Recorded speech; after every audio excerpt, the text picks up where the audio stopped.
I'm running away from the past I left behind. I'm looking for answers, but I'm blinded by the light. I'm lost in the music, can I stay here for the night? I promise I'll be gone in the morning, out of sight and out of mind. No blind, out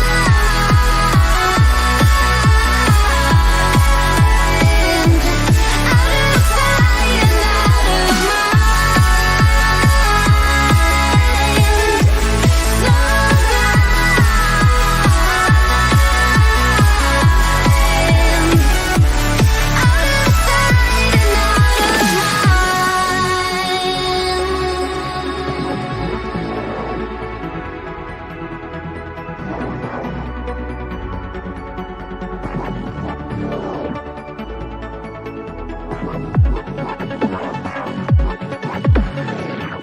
No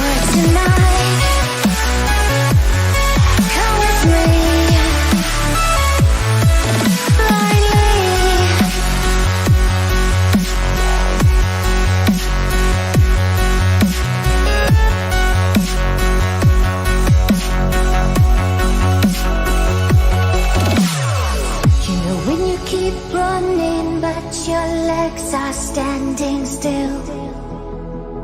It's like you're stuck in a nightmare, but you keep doing it for the thrill. Well, this is reality, you only live it once, so wake up from your dream.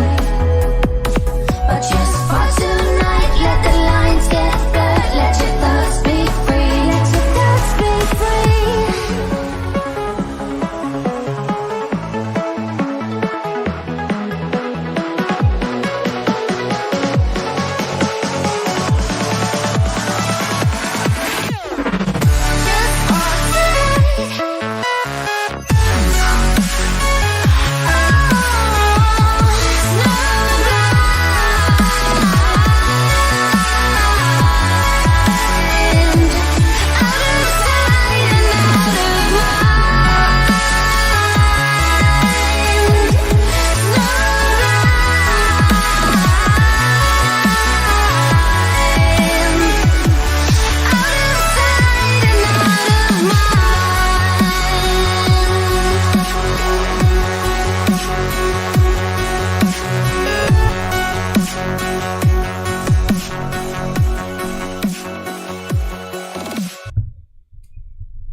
Hello there and welcome to a chill stream with myself, Stevo, for tonight's stream, basically. Normally I'd press the stop button and redo that intro, but I can't because it's live. So yeah, good evening everybody. I'll be completely honest with you. I'm just bored out of my mind. The job at the NHS is so relaxing that my stress levels have gone from there to nothing. I do not need to come home from work and have to lie on this bed here for an hour just to detox, just to let my head escape from the bullshit of Tesco's. Talking of which, that there, I am writing to acknowledge that you've resigned from your job and confirm that your last day with Tesco's will be the 23rd of July 2023. Finally, this fucking shit company has caused me a fucking nightmare for the past 5 years. This fucking over. God. And coming into this, and like when you hear people won't understand this at all. People watching this won't have a fucking clue unless you've been through a job in which you've had to do for X amount of time, and you just are doing it because there's nothing else out there for you. And various members will know my struggles. When I say members, I mean literally members of this channel. Will know my struggles and how I talked a lot about my issues last year, and like a lot of people find it very difficult to find new work, etc, etc, and there was just no way out. I was just stuck in a fucking box, and it took sometime last year, I can't remember, there was a moment last year, I think it was around Christmas last year, where I was waking up, I was having to do early mornings, but I'm talking like starting at 3 o'clock in the morning, because it was Christmas. Christmas is extremely busy. You are under a lot of pressure to get the job done, and I was shift leader for them, and I was working my bollocks off to make sure that everything was running smoothly, and everybody acknowledged this, apart from certain cunts, which I'm so glad I never, ever, ever, ever have to see them again. But there was this one moment where my manager, he turned to me after working for 8, I think it was something like 7 or 8 hours straight. Didn't have a single break. And this is what retail is like. He nitpicked on the most pointless thing you could imagine, and basically said, nah, you've not done a good enough job. And I literally just, I had an argument with him. I walked away up to my store manager and I went, I'm gone. See you later. I am not having that fucking piece. This was all said on the shop floor. I'm not having that fucking piece of shit disrespect me and tell me I've done a bad job. She pulled me to one side and was basically like, I'm sorry, what's going on here? And I said, I just basically repeated what I said. And I went, see you later. And I just walked off. And that was something like the 23rd, 22nd of December last year. And that was like the trigger. That was like, I've genuinely got to make an effort to go now, because there are a lot of people on this, whether you're watching this now, whether you watch on the replay, and many millions of other people that are in my position where you're just like stuck, and you're the only one that can do something about it. And like I say, I vented a lot on members' videos. Great, is that what we're paying for? $1.99 for crap like that? Yeah. And essentially, I thought, fuck this, and I just thought the one thing that I actually enjoy doing is helping people. But there's something about hospital work which just genuinely fascinates me. I don't know what it is, but I just thought to hell with it. But the problem is, applying for the NHS, it's probably easier breaking into a bank, stealing thousands of pounds worth of money and getting away with it than it is getting your application through with the NHS. It took a total time of, what we're talking now, December, so we're now in August, so July, so 7 months. It took, actually no, I tell a lie, 6 months for, I think I applied 4 times, and on the 4th time, that's when I was successful in getting an interview. Not gonna lie, my friend basically did the form for me, because he said the only way you're gonna get in is if I do it for you. So he did it for me, and thankfully it worked. But of course there was lots of changes going on in my life, and I got the poxy transfer that I begrudgingly, or with hindsight now, I stupidly took. And those 5 weeks, genuinely, those 5 weeks at those fucking cunts over there was potentially one of the most traumatic experiences I've been through for a very, very, very long time. You maybe think you're being a bit overdramatic, aren't you, Steve-O? Not really. If you're in a job where it's your only reliable source of income and you get paid fuck all for it, and the money that is coming in is... This is a chill stream, by the way. The money that's coming in is just about sustainable for you to live, where pretty much all your incomings are your outgoings on whatever that may be, and you don't want to put a foot wrong by potentially getting fired or whatever, and you're basically stuck in that situation, which I was for 4 weeks because of the admin work and everything like that. Coming out of it and doing this NHS job for quite literally a week now, I've done 7 shifts. It is beyond night and day. Beyond night and day. I almost, again, this sounds over dramatic, but because in my life I've never been praised for anything. No, I don't want people praising me. I've never wanted it. But what I do want is just somebody coming up to me and going, good job you've done there, well done, piss off and go for a break. I don't want to hear, which I get all the time, which is, wow, you've done a good job, do more. What? Do more work, get on with it. And you're like, right, okay, because you've always got that threat of being fired on top of you and stuff. And coming in today, where the manager was like, how are you doing? Which instantly triggers me, because I know for fact with Tesco, it's, how are you doing?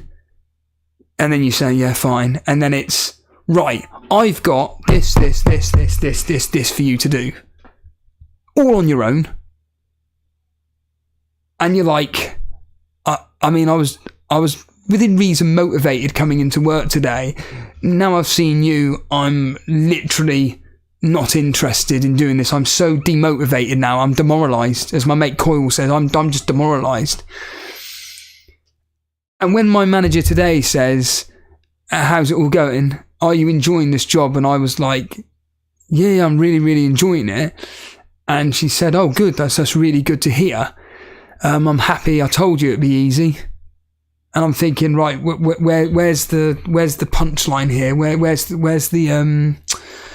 what's the word I'm looking for here? Where's the next line to basically say, get on and doing some work, or oh, I've got 10 jobs? There wasn't.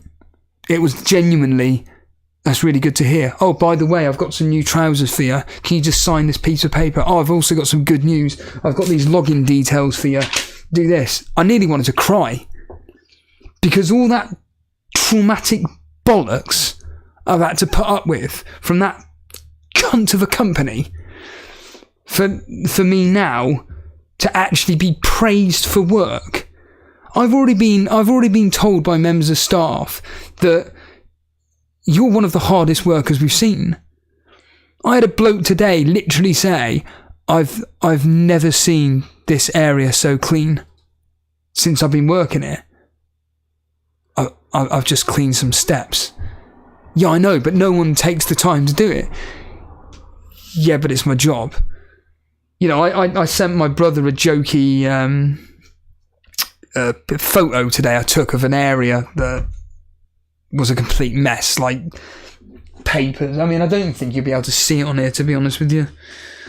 Let me put it on the big... No, you won't be able to see it. But it was an area was a complete fucking tip. And I just spent an hour while listening to Planet FPL just cleaning it. Not once did I have a manager come up to me and going, missed a bit there. Not done a good enough job. What? Oh, what's that there? Oh dear. Follow me. Let me show you how it's done properly. I've just cleaned the whole of this shelving. I've just spent an hour taking it all off, to then put it all on again, to make sure it's all laid out perfectly, and you're picking up on the fact that I've missed a tiny spot of dust. Yeah. In this job, it's... Because again, my thought process is constantly, great, a manager's going to come around in a minute, a manager's going to complain. If I don't do the job 100%, then shit, I'm going to get fired. No. And today was just fucking amazing. I can't even believe I'm saying this. I can't believe I'm actually saying a day of work is amazing. Literally, my day of work consisted of me choosing, because I get a specific area to work in. I have to make sure that this one particular area is clean, tidy, which, to be completely honest, it's not exactly going to get bombarded with rubbish because you're in a hospital, for crying out loud. But anyway, cleaned it all up. Was literally listening into the Planet FPL correspondence stuff with Mark Southerns and Dan Loco Lord for Liverpool and Nottingham Forest. That wasted 2 hours. Gone. Just like that. Vanished. Finished my work by, I think it was like, the exact time was 12:36. And I'm like, right, I'm going to take my stuff back. I'm going to speak to my supervisor. I'm going to see what he wants me to do next. And I went up to him and he just said, oh, just help these guys sort out some stock. Oh. Did it within 5 minutes. I said, right, do you mind if I go on break? Their attitude was just clear off. Just go for break. You're entitled to a break. Oh. Again, I'm not used to this. All I'm used to is, well, you done that, have you? Well, there's an aisle that needs facing up. Oh, checkouts need help. Oh, the security guard isn't here. You need to cover him. Oh, what's that? The sandwich department isn't being filled properly because some fucking cunt can't be bothered to do their jobs correctly. You have to redo it. What, you're not going to get that person to redo it? Nope. You're going to have to do it instead. In this scenario, it's, well done. You've done an excellent job. Go for break. So I just went to the cafe, bought my sausages, eggs, bacon, and chips and tuna mayo, and just watched an episode of The Bill. It's great. And then I come back and it's, okay, what do you want me to do? You know that stock you sorted? Yeah. You just need to take it to the wards and just learn where it all goes. Oh. Now, the downside to all this was the fact that I met my first arsehole. So I've met a lot of staff and patients at the hospital. I would say every single one of them has been happy, friendly. And I work in a mental health institute. All been happy, friendly. And then today was the first time I just thought, you arsehole. I'm just trying to have a laugh. But my friend told me that, oh yeah, just to warn you, these the ward clerk, their title is, well, this is what he told me anyway, because he works in a hospital. It's the ward clerk. And they basically said to me, so I went up and she said, oh, I'll take all the stock off your trolley. I said, are you sure? We'll be more than happy to do it for you. And she went, no, I'll do it. Then my two colleagues, they then started taking the boxes of paper off and sticking in the drawer. And I just went, thought you were going to be doing all this. She looked at me and went, really straight face, what was that? Oh, it's just, you just said a second ago you were going to do all this. I don't like your attitude. So I'm just joking with you. I'm just messing about here. No, I don't want you talking to me like that. I at that point, I'm just thinking, trust me, I'm never going to talk to you again. Keep away from me. Awful attitude. I mean, admittedly, that, again, one person of the hundreds I've met, which is a good thing. Whereas when you work for Tesco's and you come across, as I've discussed 1,000 times, hundreds of miserable cuntish fucking customers, miserable members of staff that don't want to be there.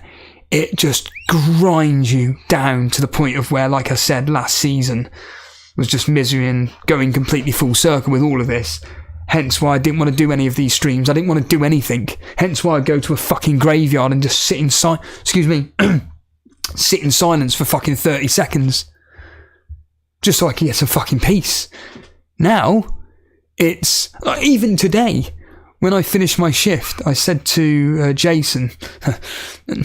in fact, I'll be completely blunt with you. I work with a guy called Jason who actually looks like Dread FPL. In fact, whenever I see Jason, I honestly think he's that Dread FPL. The only difference is he doesn't talk like this.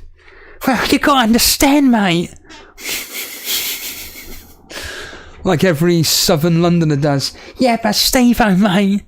Yeah, well, mate.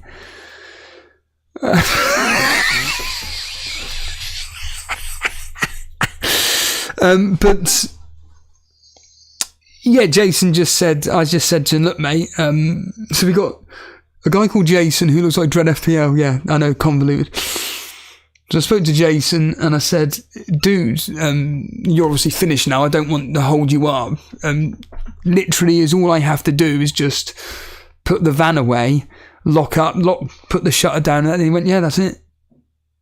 Oh. So I literally just drove around for 45 minutes listening into FPL Juice. Time just vanished. I just collected the bins that I needed to collect and went back to base, and there was still 10 minutes left, and I went, right, just going to sit down and relax for a minute. And some of the security guards came in, and they were like, oh, you're still here? And I was like, yeah, and they were like, oh, have you got a clocking card? I went, no, I haven't got one yet. They haven't issued me. I'm only brand new. And they went, oh, you may as well just go home. And I went, really? Yeah, just clear off. And like I said, it's so weird for me to be actually working with people that are just like me. Well, I say I'm normal, I'm not, but you know what I mean, like just normal at work, where it's like, oh, fucking hell, like you're actually down to earth and you're actually normal, and you just appreciate the fact that, dude, you got 10 minutes left, just fuck off, don't worry about it. Oh, brilliant. Hence why I'm doing this stream, because I can just get on with it. Harry, good afternoon. Oh yeah, that reminds me. Right, so I'll be completely transparent as well. I'm going to be going through a bit of admin / serious chat. What, that wasn't serious, Steve-o? No. Yeah, I've got a bit of admin to talk to you guys about. And yeah, one of them is about beating Harry. So, what was it? What was I going to talk about? Yes, I just want to quickly say hello to whoever's in the chat right now. I'll just scroll right up to the top and then... good afternoon, Harry Dawson. Oh yeah, by the way, that reminds me. So, where's it gone? Here. That there is the sheet of paper with, it's pretty much the brand new members of the YouTube chat league. So there are people here now. Harry Dawson, you need to contact me via Twitter or Discord to get the code. There is no way you're getting it other than via Discord or Twitter. So if you want to be part of it, you've got to DM me for the code. But yeah, there's still quite a few people that haven't got in contact, which is fair enough. But the individuals that have, that are brand new to the... In fact, there's another one.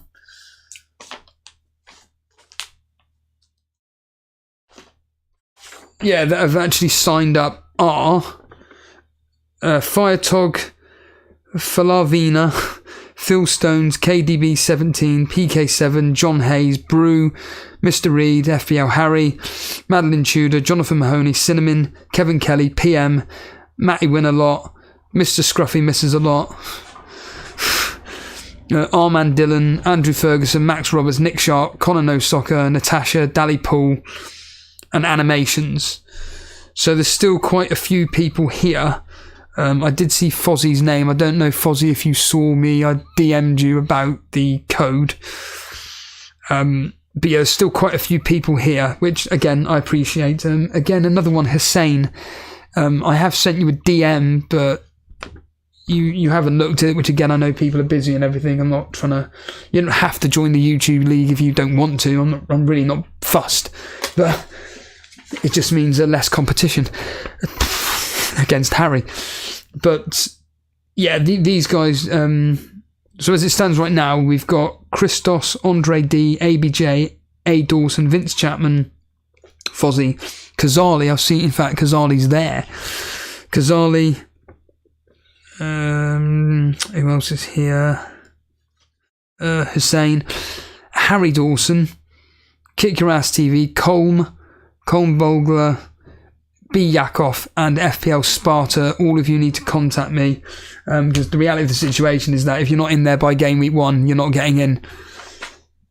So that's that, as my brother keeps saying to me. But yeah, Odin's here, Animations is here, Kickus, PK7, Biggish, just a bloke called David. All right, David, mate. Mark Byrne. The winner, in fact, yeah, Mark Byrne, the winner of last season's YouTube Chat League. How many points were you off? In fact, there is Colm. How many points were you behind Harry last season? Can you remember? Because I remember comparing your teams. I think it was something like 30 or 40 points. This is when you're going to write 100. But Phil Stone's, good afternoon. Connor, well, there is Connor there. Lewis Kirkby, good afternoon. Tezza, Barry Shuttleworth, Milan Milic, Tom Steiner, Chris W.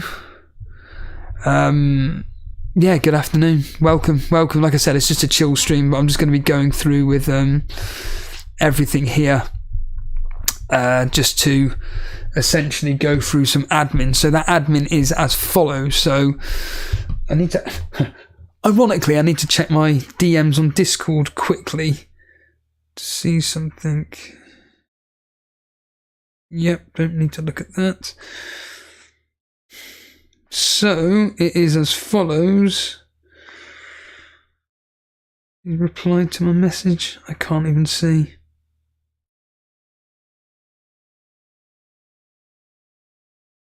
Good. Right. That is official then. Good.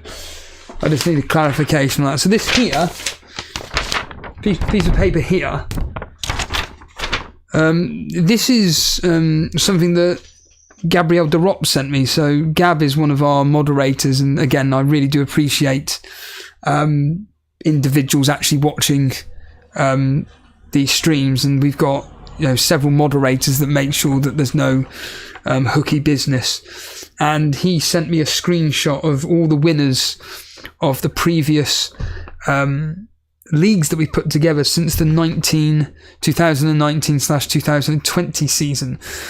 So I'm just going to quickly read through them, because interestingly, there's still quite a lot of people here that are still part of this community. So you've got, in the 2019-2020 season, in the Invitational League, which is now the Rivals League, you had our man Dylan winning it. The Super Cup, Resi Desi. The Score Predictor, can you guess? Lino. The Elimination League was FPL Mechanic. Head-to-Head League was our man Dylan. And the Doubles League was FPL Mechanic and Nasu. Now, I'm not going to lie. I only participate, or I choose to participate in certain leagues. A lot of these leagues that are set up are essentially because it's mainly the fans, the users of the Discord, that want things like, which I'll go into in a minute, head-to-head leagues and doubles leagues and everything. I personally, no disrespect, I have no interest in it. But there are people that do enjoy participating in these types of leagues. Then we move on to the 2020-21 season. The Rivals League was won by Paulie. The Super Cup by Buffy. Score Predictor, Lino. Elimination League was Michael Swedin. And now we have head-to-head league. So head-to-head was won by, in the moderators, was Paulie. Then we had a Division 1 head-to-head league won by Anurag. Division 2, Oscar. The doubles league was won by Sultan Saeed and J Rocks. Fan Tracks Division 1, Gabriel De Rock, and Fan Tracks Division 2, Nelly. 2021-2022, the Rivals League, Crypto. Super Cup, Davey, FPL. Score Predictor, Lino. The Moderator League, Brew. Elimination League, Crypto. Head-to-head Moderator League was Joe Nicholson. Head-to-head Division 1, Shano. Division 2, JC. Division 3, Kickus. The Doubles League, Sultan Side, J-Rocks again. Fan Tracks, I mean, it just goes on and on. The Fan Tracks, Division 1, Bilal. Darabi was Division 2. The King of the Hill, no idea what that is Kickus. And Fantasy Draft was Bilal. And then last season, the Rivals League was won by KDB17. The Super Cup was won by, or the Discord Cup, FPL Maestro. Moderator League was won by Harbour Boy. I nearly fucking had it as well. I nearly fucking had you. The YouTube Chat League, Mark Byrne. The Members League was Harry. Elimination, Michael Swedin.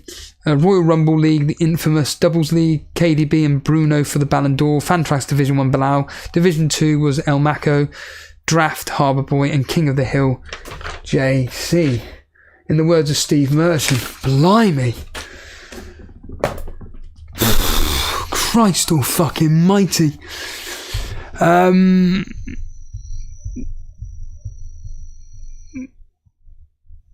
I was just reading something that Andrew Ferguson, Paulie saying, I didn't realise there were that many leagues. Look, again, I reiterate, the ones that I personally participate in are the Rivals League, Moderator League, YouTube Chat, Members League. That's it. That's all I personally will care for. The Super Cup, obviously, that's something that's Fire Tog and Gabriel De Rock Gabriel De Rock was dealing with it last season, but certainly Fire Tog, I think, after dealing with some personal issues, etc., I think he's going to be full on board this year with them sorting out the Super Cup and everything. And then, yeah, I'll be able to talk some fantasy football in a minute. In fact, let's just quickly go through the latest comments in the chat, and then we can all crack on with the bollocks I've got to come up with. Blimey, I haven't seen that name for a while. Boo. Matty win a lot. There's 98 people watching. Fuck off, is there? Jesus. If you like the stream, do Steve a favour and hit the like button. Yeah. Oh yeah. People still follow me on Twitter because of a poxy video I put up. Sorry, that I recorded off the TV. Fucking hell, man.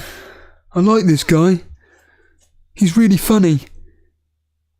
Well, no disrespect or anything, but you know, we've been doing streams for a very long time here. I'm not suggesting for 1 minute you should know every single FPL channel out there, but within reason, I'd like to think you've seen at least one of our videos. And anyway, Nick Sharp saying I read an interesting article around rule changes in the Premier League and the Football League, mainly more contact allowed, extra time added, just like the World Cup, and lower tolerance for dissent and crowding the referee.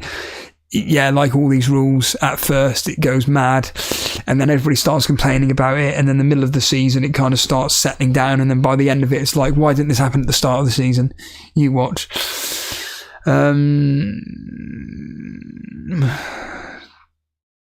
Referees will now be obliged to specifically add time interruptions before restarts after a goal, a substitution, injury or set piece. This could be very interesting regarding FPL players. Good afternoon, KDB 77. And then any word on semi-sweet potato?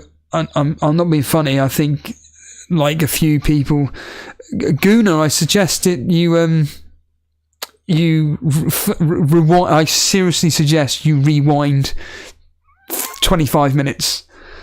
I really do seriously think you should do that, because you'll be laughing your ass off. Anyway, so yes, thank you for reminding me, Paulie. So this is the next bit of admin chat regarding Elite FPL. So I spoke to, I've completely forgot to say, Jason, my mate Jason, not my colleague, mate / co-host, he's still ill.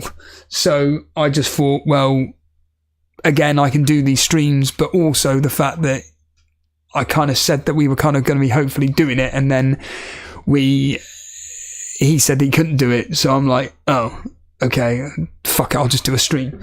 So, any moderators here, I will be writing this, I will be writing this properly in the moderator meeting, but I've told Jason we need to get a meeting now up and running. I suggested to him at some point this week that we need to get a moderator meeting to discuss. By the way, there's anything serious here. So, discussing the YouTube chat league, the score predictor game. So, going on what Paulie's just said, the score predictor game. The leagues / channels. So the channels in Discord that none of us want anymore because it just clogs up everything. The Super Cup, the members league. So we will go through every single member. There's 84 members. So there's 84 members as it stands right this second. So again, if you want to take on Harry, if you want to beat Harry this year, who was the champion of the members league this year, all you got to do is become a member, quite simply, really. And as I keep saying, all the members videos are all personalised, etc, etc. But yeah, members, we will be looking through the league, and then we'll be removing people who aren't members, and then talking about the schedule next year, really, because what's good about the one good thing about this year is that our schedule is going to be a lot more settled. I'm going to make this up completely now, but basically it's looking like Friday evening as per normal, looking at your teams, call-ins, all that malarkey, basically the preview show. Saturday, it will probably be me doing a reaction stream on Saturday evening, and Jason said he's going to try and do 3 p.m. kickoffs. Try. But again, it's all down to circumstances.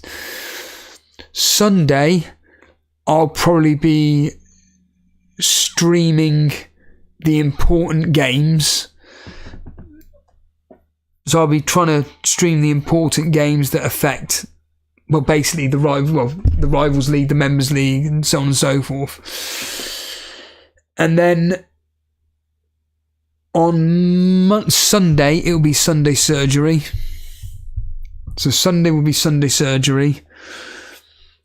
And then throughout the week, as per last season, I'll be just doing members videos, like I said, personalised members videos. So as I keep banging on about anything the members want me to talk about, I'll just do a video on. If the members are talking between each other and I think, oh, it's quite an interesting talking point, fuck it, I'm just going to talk about it, I'll do a video on that. It's down to the members at the end of the day what content they kind of want me to address. Even if it means a member says, oh, I don't know, I'm just going to pick on a name right now. Who's the closest member in here? Right, FPL Matty went a lot. In the members video, he says, could you go through my team and suggest who you think is the best captaincy option in history? Yeah, sure, no problem. I'll do a quick 20-minute video. You know, they're just personalised members videos, that's it. I do roughly three a week, 3 members videos a week, roughly. So yeah, but as a schedule, it's looking like it's going to be pretty settled. Within reason, it's going to be pretty settled. So I'm kind of excited for this season. 'Cause like I said, because of my work situation and because of all the bollocks that can be left behind now, and my head's just completely free, and I can now enjoy the content that I like listening to and so on and so forth. The reality of the situation is that I can now concentrate on doing streams or videos, but I prefer streaming because it's, I don't know, like I keep saying, I find with streams is for the people that are literally doing fuck all right now. Yes, if you have a scheduled stream on a regular basis, i.e. Sunday surgery, people know when it is, so they know at 8 o'clock on this particular day, Steve and Jason are going to be doing Sunday surgery. Oh, every Saturday at 8 p.m, Steve-O's going to be doing a reaction stream, whatever. Whereas videos, videos are for, no disrespect, but the fucking morons that just come along and go, oh, he's got the same team as me. Who's he captaining? All right, yeah, that's the end of it. Great. You know, no disrespect, but it's just for the short form videos. I mean, you take the YouTube shorts that I put up, they get more views, even, admittedly, it's just people going, on their fucking phone, and they see a 4-second clip of me just doing a wink to the camera. That gets more views than this. I'm kind of hoping that maybe the people that view it may go, oh, I may click on that channel. They don't. So, yeah, there'll be certainly more streams this season. And I think there'll be a lot more impromptu streams, because going back to what I was just saying, streaming is for, like I say, people like me that just like to get out, walk, and someone's just gone, yeah, I'm just going to, well, there's a stream going on, let's just listen in. You know, my mate Mr. Reed last night, for argument's sake, he messaged me and he went, brilliant, the second I see that you're streaming, you've ended the stream. Now, there's nothing on me, there's nothing on him. It's just a simple fact of life. I was streaming for 2.5 hours. You know, I can't just be streaming all fucking day.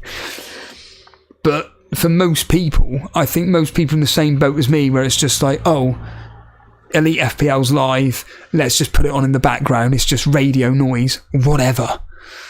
And just hear myself and Jason speaking absolute bollocks about whatever crap we want to talk about. Hence why, when Jason, one of my favourite streams last year Jason did, was one at midnight. And he just went, just fancy streaming. I fancied looking at my team.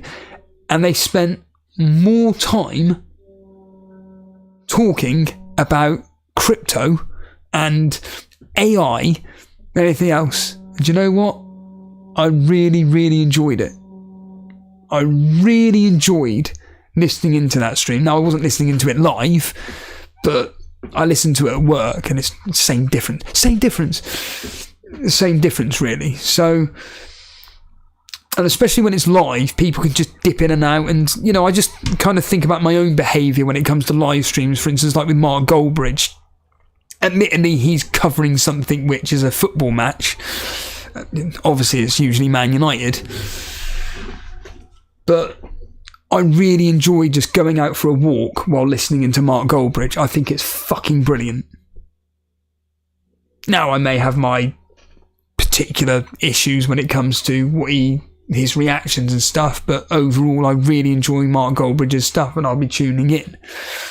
And it's the fact that you can just, when you're live, you can, if you want to, like you guys are now, just interacting with me or Jason, and just, if you want to put a comment in, you put a comment in. If I've sparked a conversation between you guys to talk, you talk. If you're just listening in the background, you listen. Hence, like I said, hence this YouTube chat league from, you know, the names from last season are just a bunch of people that have regularly come to the live streams and just interacted with myself and Jason, and it's just a simple way of just saying cheers. I mean, there we are. Fozzie saying, have you seen Driving with Goldbridge? Yeah, it's shit. I can't stand it. because I just find it just comes across, I don't know, this is just my opinion, I just think it just comes across too needy. It just, for me, comes across as a bloke that's having to do it rather than wanting to do it. Me doing this right now, I want to do it. This isn't me doing this because it's like, oh, I want more subscribers, I want more likes, and I don't care. I'm doing this because, as I stated, I'm bored shitless, and there will be somebody, in this case 20 of you, listening in and just coming along for the ride. Whereas if I wanted to be an arsehole about it, I could just go, right, I'm just going to do a stream. I'm not going to interact with the chat whatsoever. I'm just going to talk about the team up on screen, and then I'm just going to go, cheers for that, see you later, bye. That's doing it for the wrong purposes. And with Driving with Goldbridge as an example, I just look at it and go, it's just a content creator that just needs to do, or feels he needs to do content for the sake of it. Again, that's just my opinion. I just don't enjoy it. I just watched it. I'm like, yeah, it does nothing for me. However, when he had his friends with him, brilliant. When he was driving with his mates, fantastic. I watched the one with the guy of True Geordie. He looks like Az. I've completely forgotten his fucking name. But him. Is it Alistair? Someone let me know. Yeah, brilliant. Really, really enjoyed it. He also did ones with various other members of the content creator world in his space. Fantastic. The ones he did on his own, I'm just like, you don't need to know this at all. The podcast he does with Ben Foster is good. I just don't have time for this. Like, there are people that are listening now. I could name one. In fact, I will. Harbour Boy, who's got a back catalogue of podcasts that stretch so far back that I don't know why he listens to it. Because there's so much of it that I'm not suggesting for 1 minute that you need to listen to it once a podcast is released. I mean, I'm listening to a podcast now called the Dear Download podcast, and if anybody's interested in Download Festival, basically it's just two blokes, Simon and Adam, who just talk about Download Festival. People like me, really, really interesting. And I'm just going through their back catalogue. But the thing is that it's not dated, whereas for argument, in Harbour Boy's case, Lawrence, thank you, PM, that's his name. With, for instance, FPL content, it's outdated. Like, for argument's sake, you can't go, well, you can, but it's very difficult to watch, for argument's sake, an old Elite FPL video and be invested in it, because, to be honest with you, I've tried it. It's like, it's just shit, because it's not relevant. You could take any FPL podcast and listen back to it from 2 years ago. You don't want to listen to it because it's just irrelevant. But things that are never going to be dated, like, for argument's sake, in my case, Wernan Blog, the Office podcast. I have listened to that. I think I've listened to the Office podcast 4 or 5 times. I think it's 4 times over. And I've listened to the Extras one about 6. Because it's timeless. I think the Extras podcast, and by the way, if anybody's not heard the Wernan Blog podcast and they're fans of The Office and Extras, go out your way and listen to it. It is magnificent. And the Extras one, I literally cry my head off. Thank you, David. David's become a new member. Thank you. You didn't have to, but thanks very much. Time to beat Harry. But yeah, Wernan Blog, the Extras podcast, I literally laughed my fucking head off listening into it. It reminds me of the XFM podcast. It's layered. You just hear so many different things. And one of the funniest segments or unofficial segments they have on it is Incest Corner or Incel Corner for Andy Millman. It is absolutely hilarious. Or even when Jack's talking about his experience of getting in a fight with, do you remember Donny Tourette's of the Towers of London? The punk rock band, and he basically got in a scuffle with him. He basically just went, "Your band's shit, mate," and this guy came over, punched him in the face. All these guys come running in, and that was it. But then a Sun reporter literally wanted the story from him, but unfortunately it didn't. He was going to get 300 or 400 quid for it, but they never published it because they just said, "No, he's not relevant anymore." But it's the way they relate it with real life, and that's what I'm going to try and do with my Office podcast that I'm putting out for season 4 on the Total Stevo network, where I'll be. So when I did episode 1 the other day, it was a lot of mistakes that I made in it. And, well, when I say mistakes, I mean I just kept saying over and over, how many times did you used to just grab your collar and go,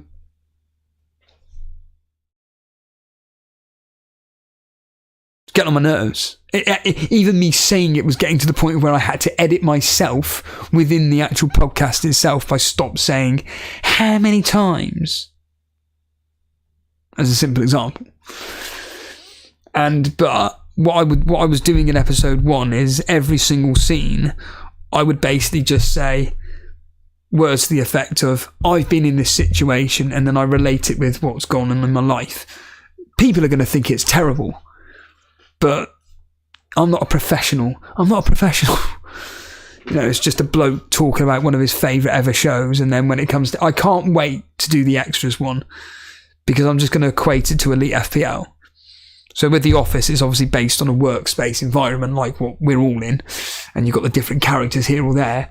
But with extras, I'm just going to be equating it to Elite FPL and how rising from a Facebook group all the way to winning the Football Content Award, basically. So, Fozzie, do you listen back to your own pods? Yeah, for research purposes, genuinely research purposes. So for argument's sake, the wrestling ones, no one listened to them. And I listen back and they're fucking terrible in the sense of, if you're wanting... So most people, when it comes to wrestling podcasts, admittedly, I was talking about 2011, then 2015. But most people, when they're listening in, kind of want to have a breakdown of exactly what happened.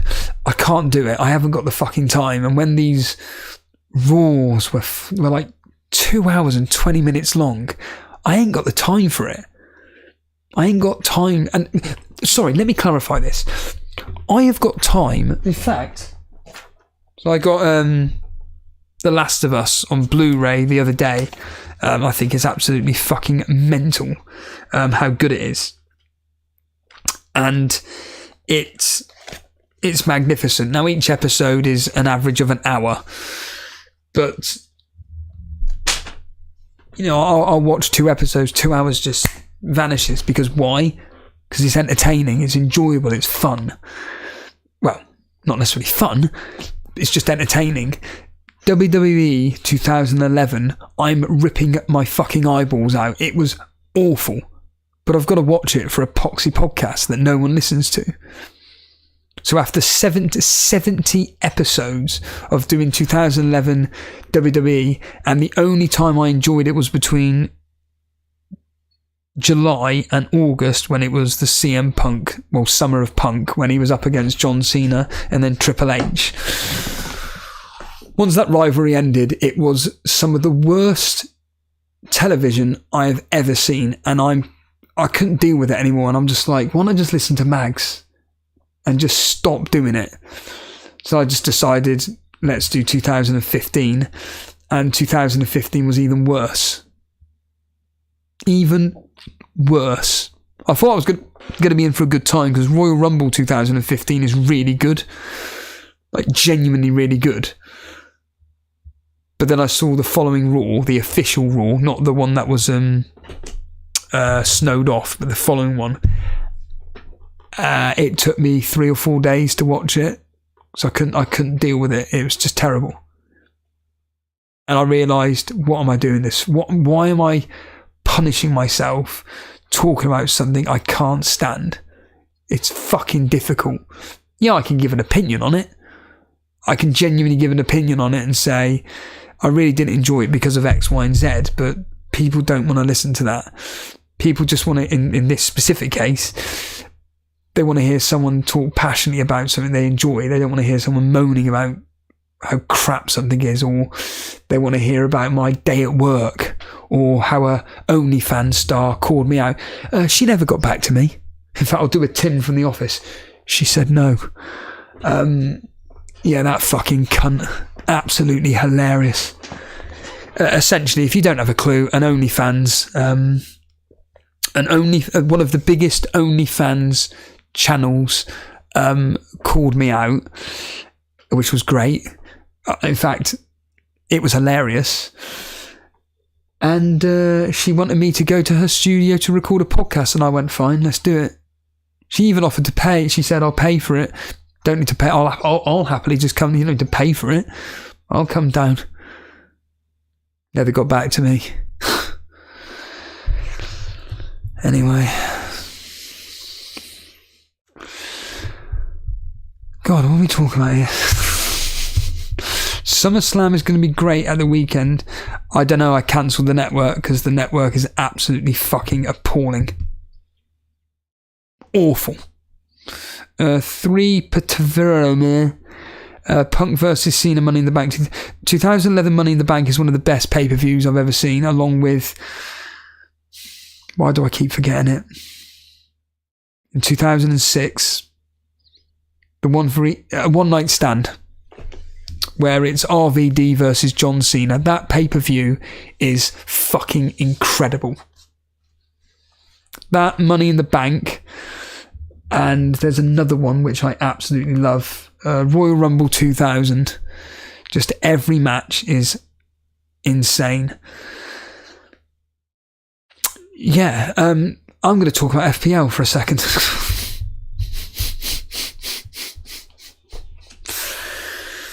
Fucking hell, man. Christ. So, you may have noticed a few differences to my team. Oh, yeah. So, on this piece... Fuck me, how many sheets of paper do I want? So on this piece of paper here, on there, I'll just do the Office one.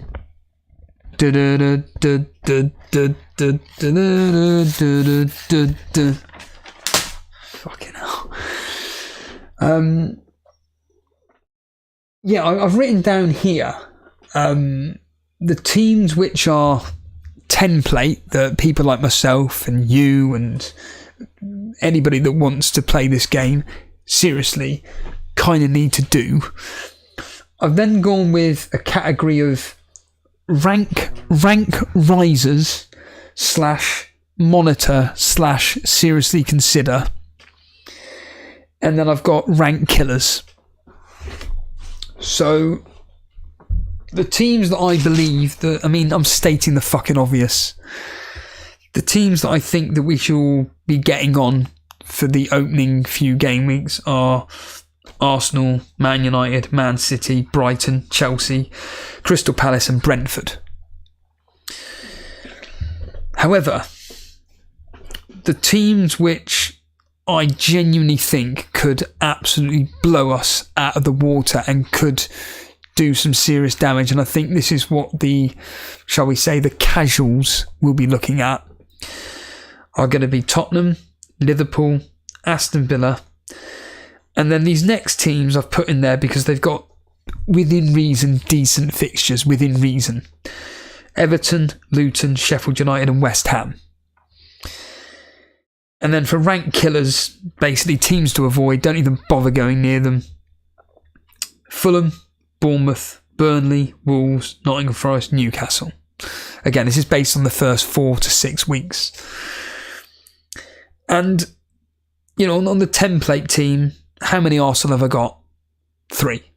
Ramsdale, Saka, Martinelli. Man United, 2. 2. Shaw and Rashford. Man City, Haaland and Stones. Brighton, nothing. Chelsea, 2. Crystal Palace, 1. Brentford, none. Now, the reason why I haven't gone with Brighton is, as I said yesterday,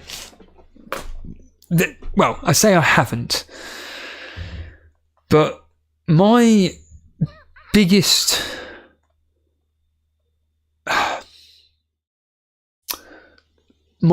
dilemmas in this are, if I show you the team properly, are as follows. So these are just my dilemmas. It's essentially, once it decides to load up, thank you. Is that full screen? No, it's not. So I'll just quickly scroll down a bit.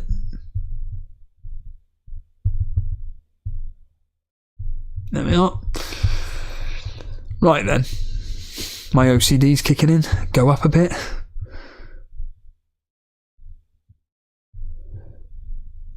So the players I definitely want in my team are as follows.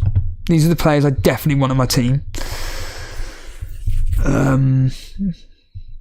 So Ramsdale. Oh, this is going to take so long. Bell, Shaw. No idea who that is. I can't even. Oh yeah, that's a 4.5, isn't it? In Torres, Rashford, Eze, Mada, Saka, Martinelli, Jackson, and Haaland. So they're the players that I say that. Yeah, Ramsdale I'm happy with. Yeah, that's fine. They're the players I'm actually genuinely pretty confident I'm going to be starting with in game week 1. Jason. Now, the one little plan that I've got here that I did this morning was regarding, for game week 2, doing Jackson, because I've got 0.5 in the bank. So Jackson to Nunes would be my thing. I've just seen Maestro there. I don't care if Ray is off to Arsenal. He ain't going to be starting for Arsenal. Jackson to Nunes in game week 2, and then reverse it for game week 3 when they go to Newcastle.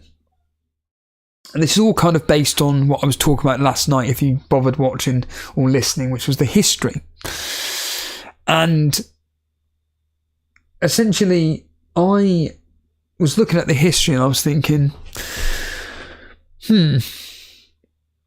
it really is kind of telling me to kind of go this way with a team of Ramsdale, Chilwell, Stones, Shaw, Martinelli, Saka, Eze, Rashford, Watkins, Jackson and Haaland. That's what the history was suggesting. Now, Dara P is making a very good point here. Nicholas Jackson should be Nunes straight from the off. And this is, again, one of the dilemmas I'm going through is, do I just start with Nunes and then just bring in Jackson by game week 3 when Chelsea's fixtures pick up? Or do I stick with the transfer plans? Because even with Man City, I was looking at their fixtures. So on Sunday, which is just crazy.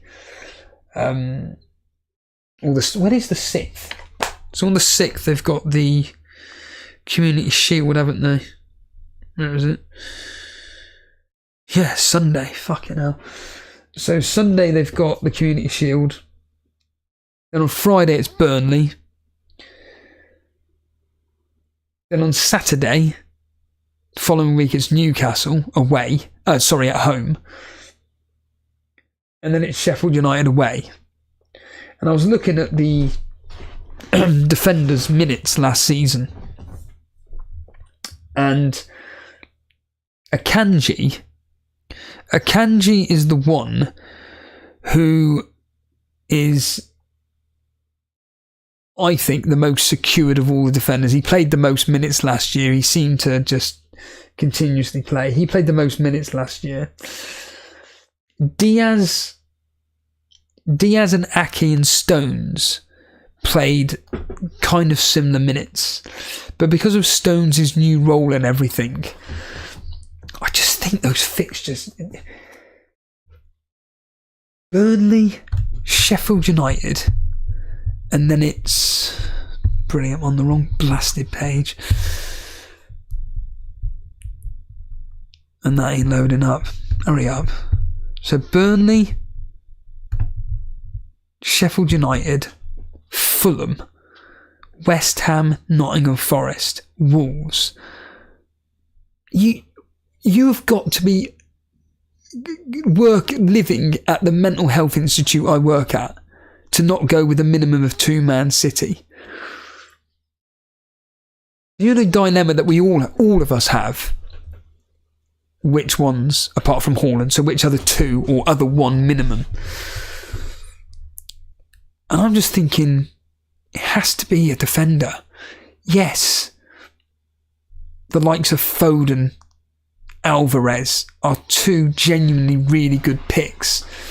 But I don't see Alvarez playing against Newcastle, for argument's sake. I think his games are going to be against Burnley, Sheffield United, Fulham. Do I really want to be having a player in Alvarez coming off the bench for the last 15-20 minutes against Newcastle to block off, for argument's sake, in game week 2 when Aston Villa are at home to Everton?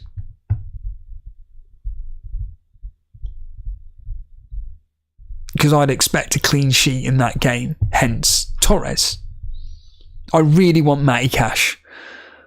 Oh, I really want Matty Cash, but unfortunately, we don't know his minutes. He's a player that I really fear. Genuinely. I think he's a fantastic option. But for game week 2, I'll be having... I'd like I say, I'd be wanting... potentially Torres in for Stones, even though that goes completely against my thing about playing premium team defenders and benching them. Don't do it.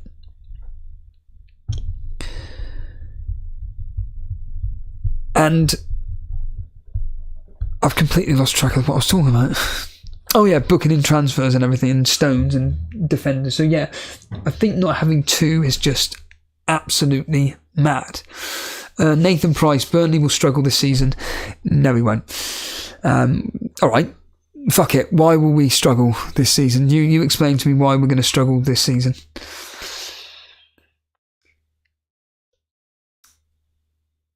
Chelsea, as it stands right now, are incredible. As it stands right now, they are incredible. And I don't want to be missing out on potential price rises. Can I see Chilwell doing something against Liverpool? Yeah, I can. Hence having him in. Watkins, God, he is absolutely brilliant, and we know that he is going to be guaranteed minutes for Aston Villa. Their fixtures, do you know what? Barring Newcastle, Everton, Burnley, Liverpool, Crystal Palace, those 4 fixtures there are beautiful. Even though, ironically, last night, regarding the history against Liverpool and Newcastle, it's not that great. But I see Aston Villa really going for it this season. I think they have met. I looked up this DRB, for example. I know Karma Baby's seriously thinking of having. In fact, I think he literally said, "I want him in my team." And this DRB could be someone that, they've got who? DRB and Tielemans. I'm not going to profess to know anything about DRB, but by all accounts, a lot of people in Discord, 3 people, are bigging him up. So, him and Tielemans could be creating so much for the likes of Watkins and Wendia,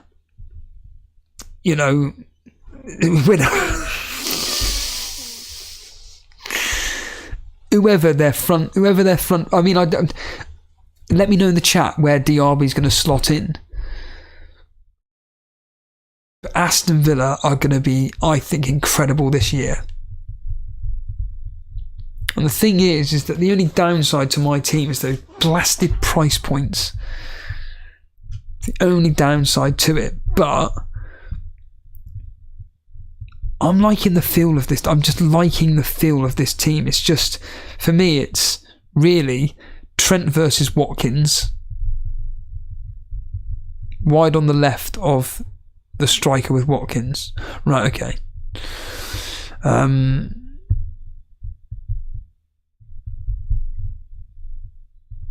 Yeah, it's those little price points. Now, I could, for argument's sake, get rid of him. Oh, I can't do it, can I? Oh, no, I can. Wait a minute.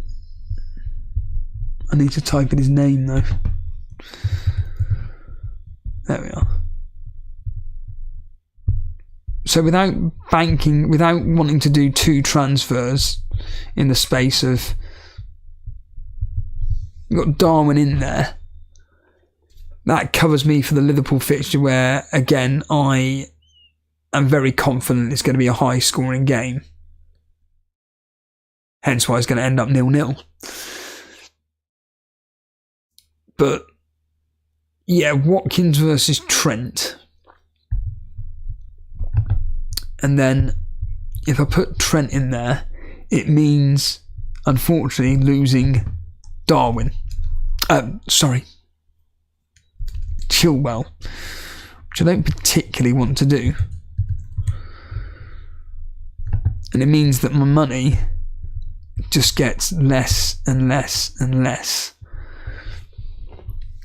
And it means that I'm going to have to change the formation around. Where it would have to be almost like a 3-5-2, a 4-4-2, or if I do it on my screen here, which make my life a lot easier.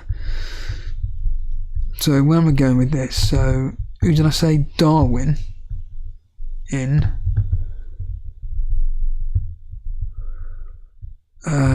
Trent in, Darwin in.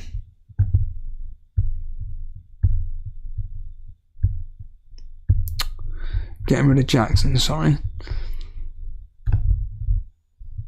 Yeah, it pretty much leaves me with 5.5 in the bank.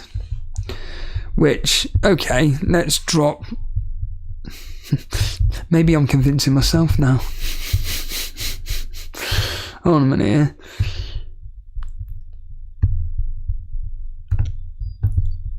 So I need that 4.5 to go there. Oh, of course. What am I doing? 4.5 striker. So that'll be, just for argument's sake, the West Ham. You're aware you're live, Steve-O? Yeah. And I'm aware this is absolutely terrible content. And it's crashed on me. Brilliant. So stick him down there. How much is that going to be leaving me? I think it's 6.5 map, 5.5. Yeah, it leaves me 5.5 in the bank. So it would almost mean playing a 4-4-2, but I could upgrade. Ah, yes. I could upgrade Torres to Chilwell in a 4-4-2.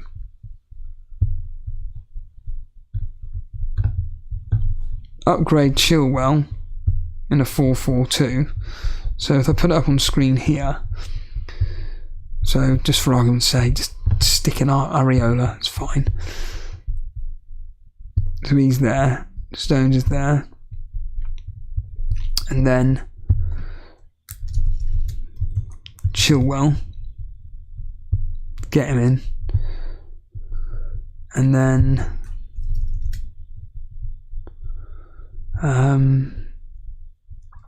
Muammo, whatever his bloody name is. How do you spell his name?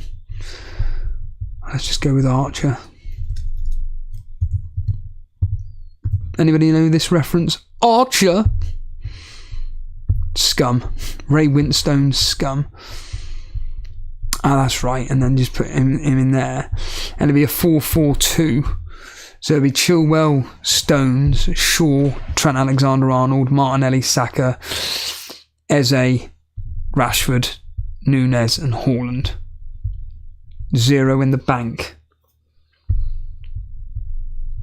And that's for not booking in transfers until game week 3, where I then bring in Chelsea, Jackson for Darwin.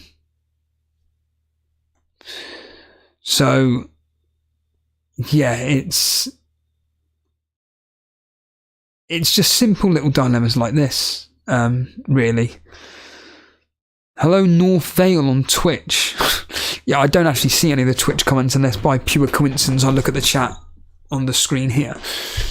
But yeah, it's just simple dilemmas like this, really. Because like I say, I'm relatively happy with the majority of the team. It's just the simple, basic little switch arounds that I'm looking at. Max is saying here, for me personally, Liverpool's first 8 fixtures don't make me want to own. Yeah, this is why I've put them in the rank risers / monitor / consider. Because if these go off, because all they're going to be doing is attacking, it means that your rank is going to skyrocket.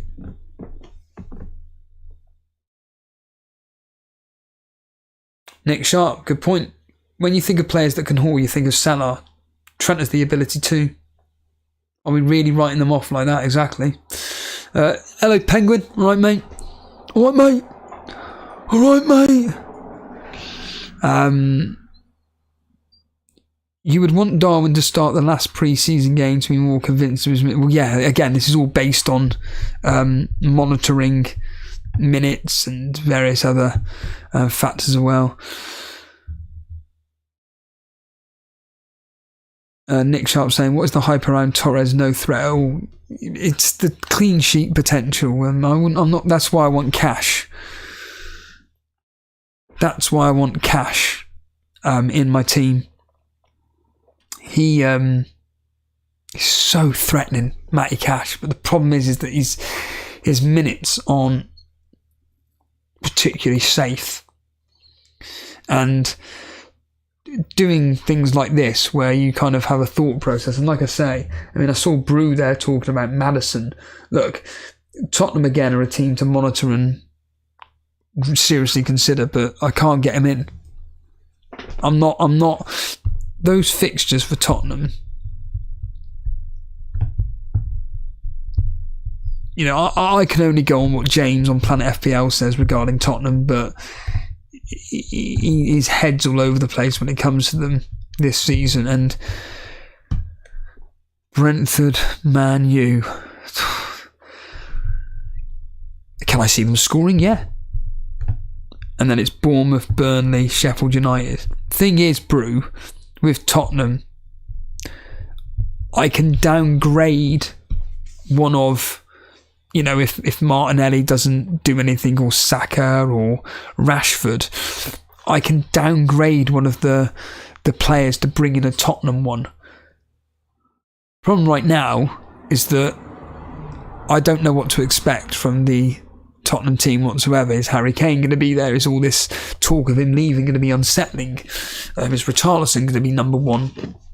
What's Son going to be like? I know Animations was talking about him last night as a simple example.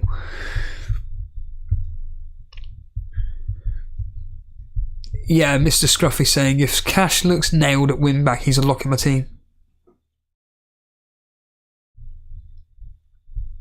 I'll be at the game on Sunday. I'll let you know after that if my thoughts are still there. Who are Tottenham playing Sunday, Brew?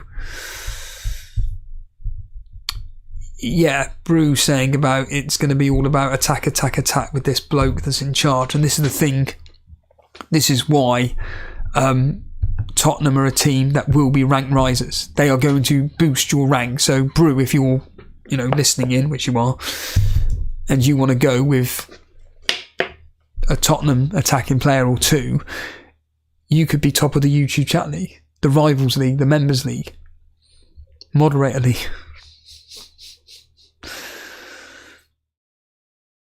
Max Roberts saying, I'm not writing them off, but you have to compare their points output with other players and their fixtures. The question isn't, are Liverpool assets good? Is are Liverpool players better? Yeah. But this is the thing with me, is that if I take out Trent, so I've still got Liverpool coverage with what's his face, Darwin, and I put in Watkins. This is my point. It just goes back to my original team essentially. So, do I expect Watkins to get more points than Trent across the opening 4 or 5 fixtures? And this is what's good for my, like, I haven't even got it that bad. Like, if I just swap that around now, so Archer out, Trent out, and it's Watkins in and this Torres in. It's just essentially Nunez in for Jackson to keep those transfers in place for game week 2. So this is why I'm kind of happy with my simple dilemmas, and I can easily just monitor what's actually going on, particularly when it's, well, can we really trust the likes of Jackson to really kick off in the Premier League? Well, we've got 2 games to find out, against Liverpool and West Ham as a simple example. But tell you what, he doesn't seem to have done anything wrong in the friendly so far. That's the key to all this. Animation saying Son is still in my current draft. Paulie saying I've been more interested in Bruno rather than Højlund or Rashford.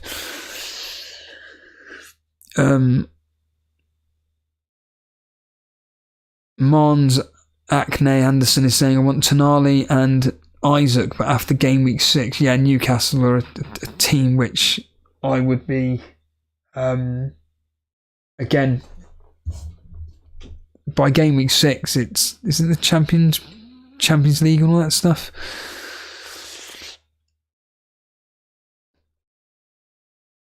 Cinnamon saying I like Bruno, but with Mount and a new striker added to Rashford, I'm not sure he'll be returning as much.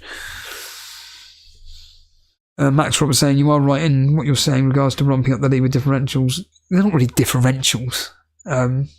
Watkins over Jesus as an example. I don't really like Jesus.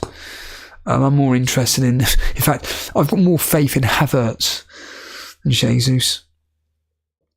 But you have to consider how far you could be early if those differentials don't come through. There's no real differentials in my team though. They're all pretty template. The likes of not necessarily Chilwell, but yeah, certainly Stone, Shaw, Chilwell, Ramsdale, Martinelli, Saka, Eze, Rashford, Haaland, Watkins, Darwin. I mean, who are the differentials there, really? Darwin, Watkins, Chilwell? It's what, Ramsdale versus Gabriel, Shaw versus Onana. You know, it's not much in it. Then you've got Trent Alexander-Arnold versus someone like Jesus. Chilwell versus Estepinian.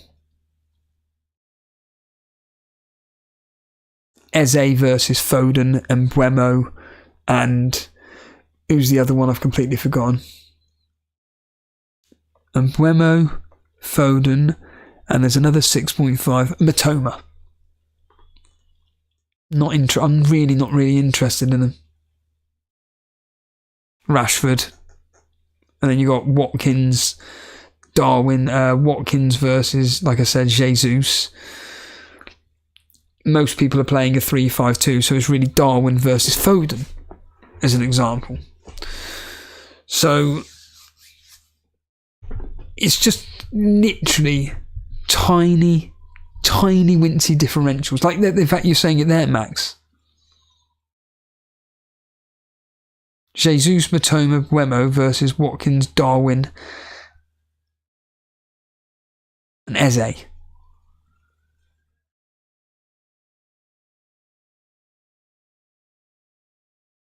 It's literally nothing. It's not like, for argument's sake, again, I reiterate this point.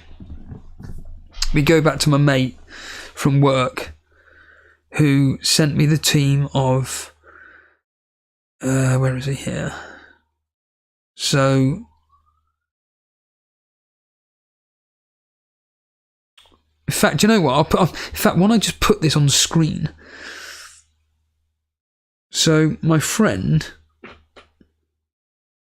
right, how do I do this? Save. Right, I'm going to put this team up on screen.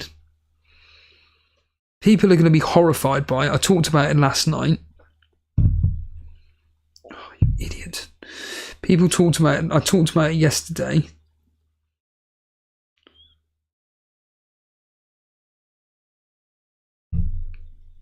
So I'm going to share this in Discord.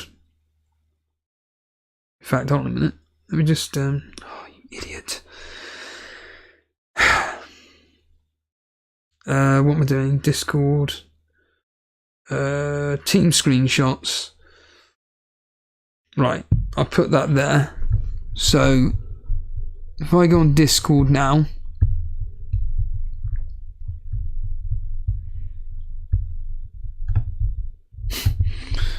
really bangs on about Discord. I genuinely find it really, really frustrating to look at. Right then. So if you look at this team here, right? Ramsdale and Edison. Ramsdale and Edison. Okay? Well, you guys that watch this that are die-hard fantasy football players, you know that you only need one of them. So straight away, that's huge differentials. Saliba, Timber, Guay, Varane, Kera. It's a lot of money in players which, okay, Saliba and Varane are guaranteed starters along with Guay. This team here, this Timber bloke, is he going to start for Arsenal? Probably. Declan Rice, Guimaraes, Lerma, Paulinho, Rodrigo. Well, they're all defensive midfielders. Pedro and Nkunku. So you look at the team that I'm putting together, and I'm relatively happy with it, but putting it up against this, I think I come out on top. And like I say, compared to most of the template teams, mine is pretty template. And you've hit the nail on the head there, Max. And this individual does watch a lot of football, but doesn't understand FPL, and that's exactly the point. That is literally the point.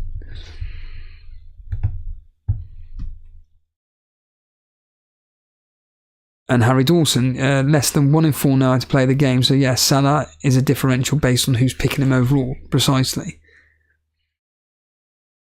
Karma Baby saying Elliot Anderson has scored 4 goals and gotten 3 assists. Remember the last time we ignored a certain Newcastle? Mate, I'm probably going to be swapping my Abahaga for him. In fact, do you know what? I may just do it now. I'll just do it now. Because why not? Because I can. But from what I hear, someone said it in the Discord, someone said it on the chat, this Ahamada is probably going to be starting for Crystal Palace in the Elise role while he's injured. So actually, he could be the one to look at. But yeah, then let's just put Anderson in the team instead. So it's just only little tiny things like this. Very good, Barry Shuttleworth. Very good.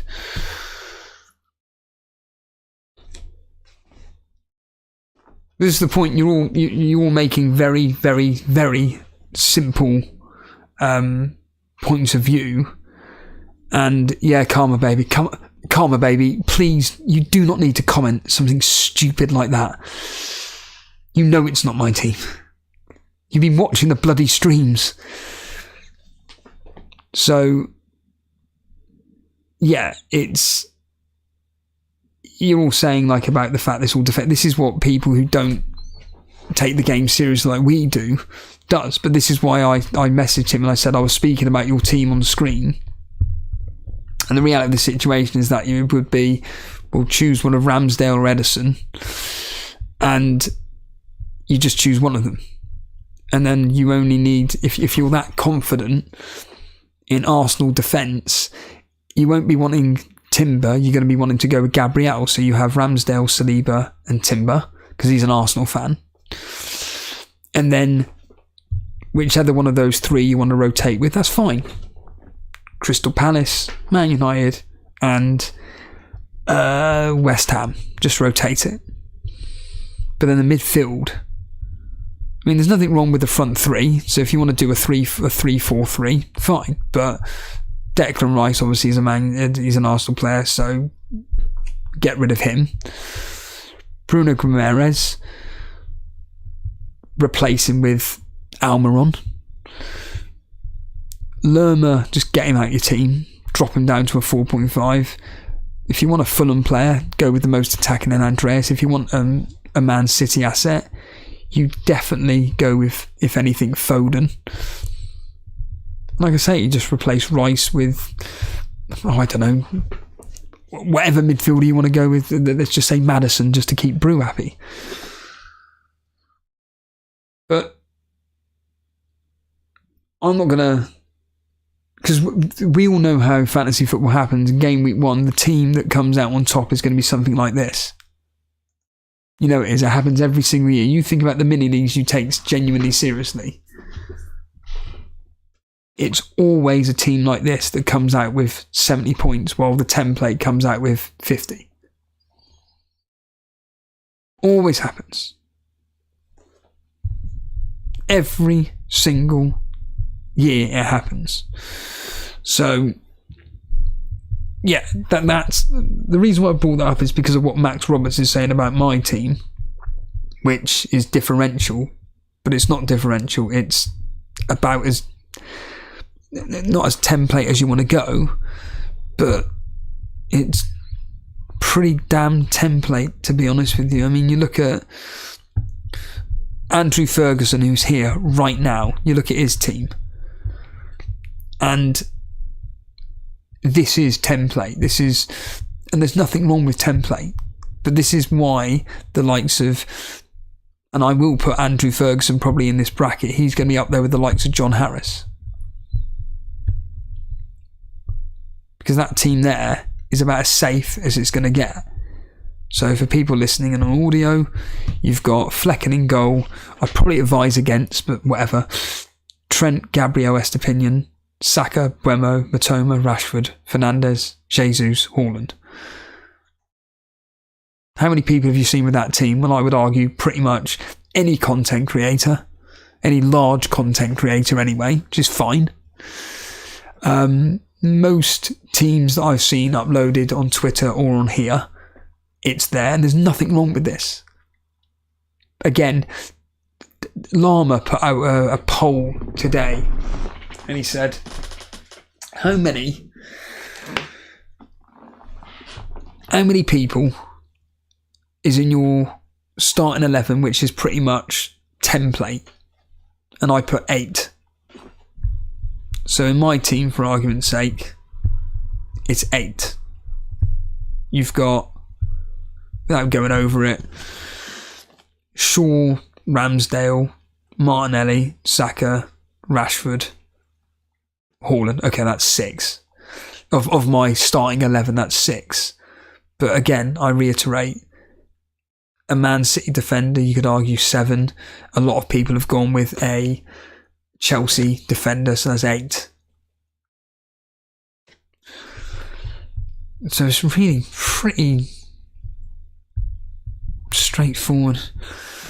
People just don't like, people when they watch streams like this or videos or whatever, they don't like people going against the template. In fact, by weird coincidence, when I watched the FPL Juice show with FPL Mate's team is very similar to mine.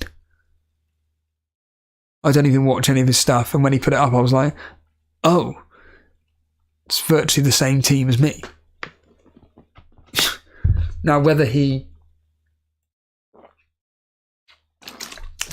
goes through with those players or not, I don't know. But, and Nick Sharp saying, but only in the FPL community, I sometimes wish I made my team without seeing any content, because once you see the template, it's hard to resist. Alright, then let me read this out. Right then. This here. It's a piece of, here we go. It's all like papers. So this team is what I built before the game was released. In fact, yeah, this was before the game was released. So this was, I don't know how many weeks. Is that on? Yeah. I don't know how many games this was, or how many days or weeks this was released. But this is my team. It's the absolute truth. This is the team that I've got. It's all there.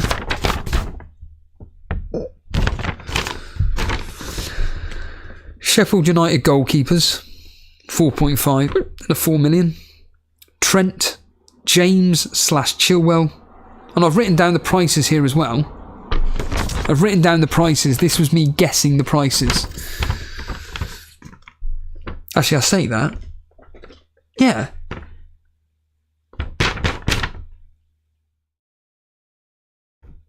Oh no, this is after the game. Yeah, this is me guessing the prices, would you believe? Oh, yeah. So I've got Sheffield United 4.54 million, Trent at 8, James / Chilwell 5.5, Bell 4, Stones 5.5, Sheffield United defender 4.5, and then Son. Actually, when did I can't even think when I wrote this down then. But Son 9 million, and Buemo 6.5, Saka 9.5, Foden 8.5, but he's actually 7, Zerari 5, Haaland 4. Oh, that's right, because I was doing this based on, that was it. This was the price revealing week. That's right. So Zerari 5, Haaland 14, Morris 5.5, and underneath I've got Nkuku at 7.5 and a striker at 4.5 and a 3.52, and that would have come because I thought Foden would be 8.5, he's 7.5, so actually this team is 99.5.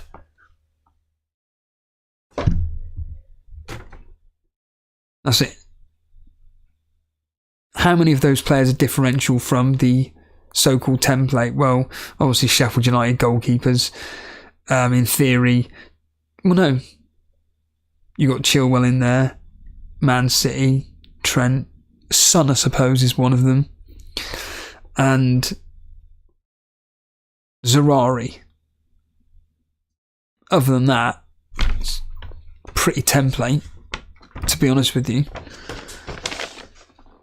And that's a team I put together.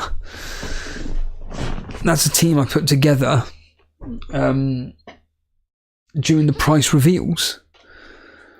So, not much has changed here, really. It's all pretty straightforward, so...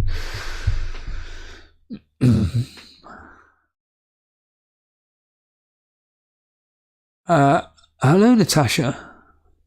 It's 2:30 in India. What's that?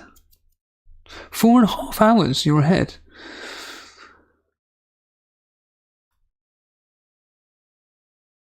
Hussein saying, oh yeah, that's the reason why I'm avoiding Brighton, specifically their attackers, because of what Hussein's saying. And Hussein, you need to check your DMs on Twitter, because I've sent you a DM. Brighton have got easy fixtures. Any of their assets might hoard, and that's the thing. It's going all over the place. That's the thing. You're relying on so many different outlets regarding this.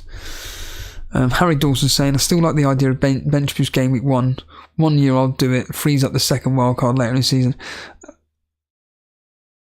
Just do it. Genuinely, because next season you're going to say the same thing, Harry. I like the idea of bench boost game week 1, and then the following season in 25-26 I like the idea. My advice is do it now or never. These fixtures are too good. I know FPL Rhino is seriously thinking of doing it. In fact, I think he is literally doing it. I thought you were high on Alvarez. Yeah, I still am, but I just think he's going to be the fact that Man City have got so many what do you call it? They've got a lot of fixtures, and I don't expect him to start a few of them, unfortunately. That's the problem with it all. Chelsea players will become template after game week 2 if they start well, especially with those fixtures. I'm telling you now, I really do think that Liverpool game is going to be... In fact, what day is that Liverpool game? Is it on Sunday? Fuck yeah, it is. Brilliant. So, I'll probably cover that game. I think that game is going to be end to end. I think we're going to be seeing the likes of Chilwell, James, Robertson, Salah, Diaz, just fucking bombarding down the right and left hand sides. I think that game could potentially be amazing. Because I'm certain that when Pochettino was in charge of Tottenham and whenever he played Liverpool, it was goals, goals, goals. I'm certain of it. They were really entertaining. And the way I'm seeing Chelsea at the moment, I'm really excited for them.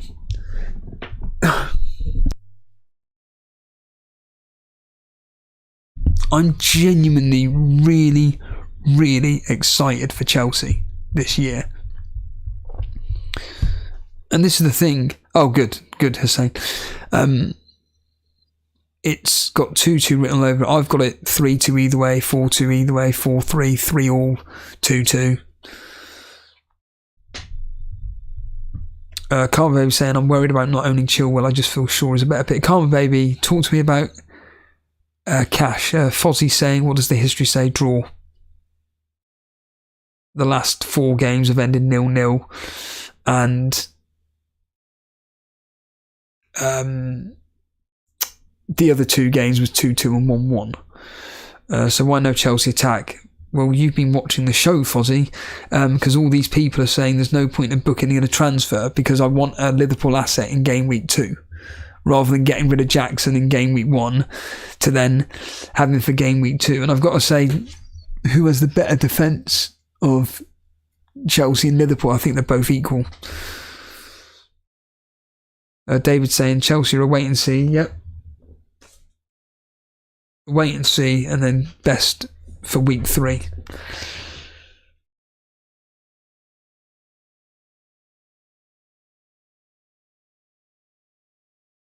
Millimet saying I went with Martinez and Olsen goalkeeper duo. Really want an really want an Aston Villa defender, so this is getting rid of the headache.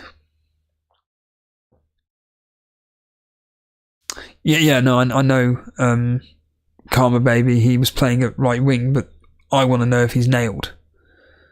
Is Matty Cash nailed for that team? Is the simple question. Because I think that if I find out that Matty Cash is a guaranteed starter, I'm having him on my team. He's in my team. Like with you, what you said about earlier on, I mentioned you about DRB. You're saying that you'll definitely want him in your team. I'm wanting Cash. Mr. Reed. Liverpool have the best goalkeeper that will make the difference. Don't worry about the fucking goalkeepers in that game. Jesus Christ, they'll be just picking the ball out of the back of the net. If anybody watched, which they won't have done, the Talk Sport. If anybody watched the Talk... Okay, so before I continue with that, your teacher Dan is saying, I'm not sure if... So we've got Karma Baby, who's an Aston Villa fan, saying, Cash is nailed in my opinion. And then you've got someone else saying, in your teacher Dan, not sure if Cash is nailed. I believe Consa can play there too. So... Karma Baby, what's your response to that? So yeah, if anybody watched the Talk Sport Drive versus Breakfast game,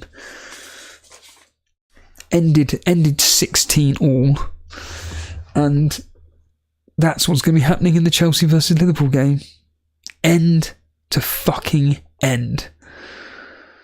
Mr. Scruff is saying Consa won't play wing back if Villa play 3 centre backs. Again, Karma Baby, we need your Aston Villa expertise here, because in game week, so with this team here, in game week 3, Darwin would be gone for Jackson. Oh, you idiot. Darwin will be gone for Jackson. Here we are. There's Jackson. And then that'll be Matty Cash. That's Matty Cash there. And then I'd be playing Matty Cash in game week 2 for definite. So game week 2 for definite, I'd be playing him against Everton, and then they got Burnley.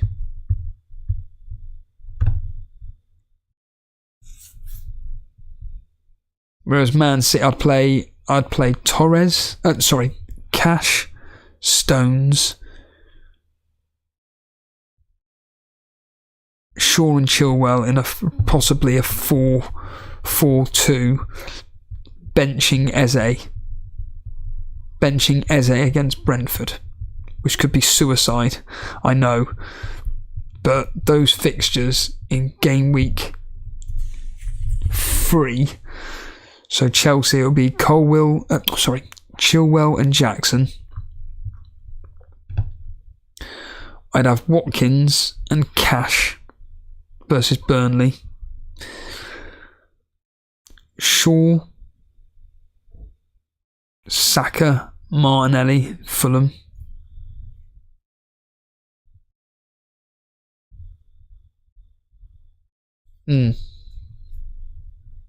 That weekend is going to be fucking horrible.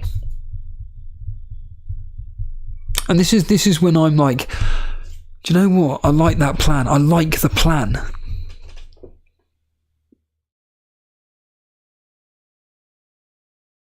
I like that thought process. John Harris is here at last. Hooray, John's here. We've been slagging you off for the last few streams. Yeah, this is just a chilled stream. John, I'm just chatting absolute bollocks, to be honest with you, and people are tuning in for it.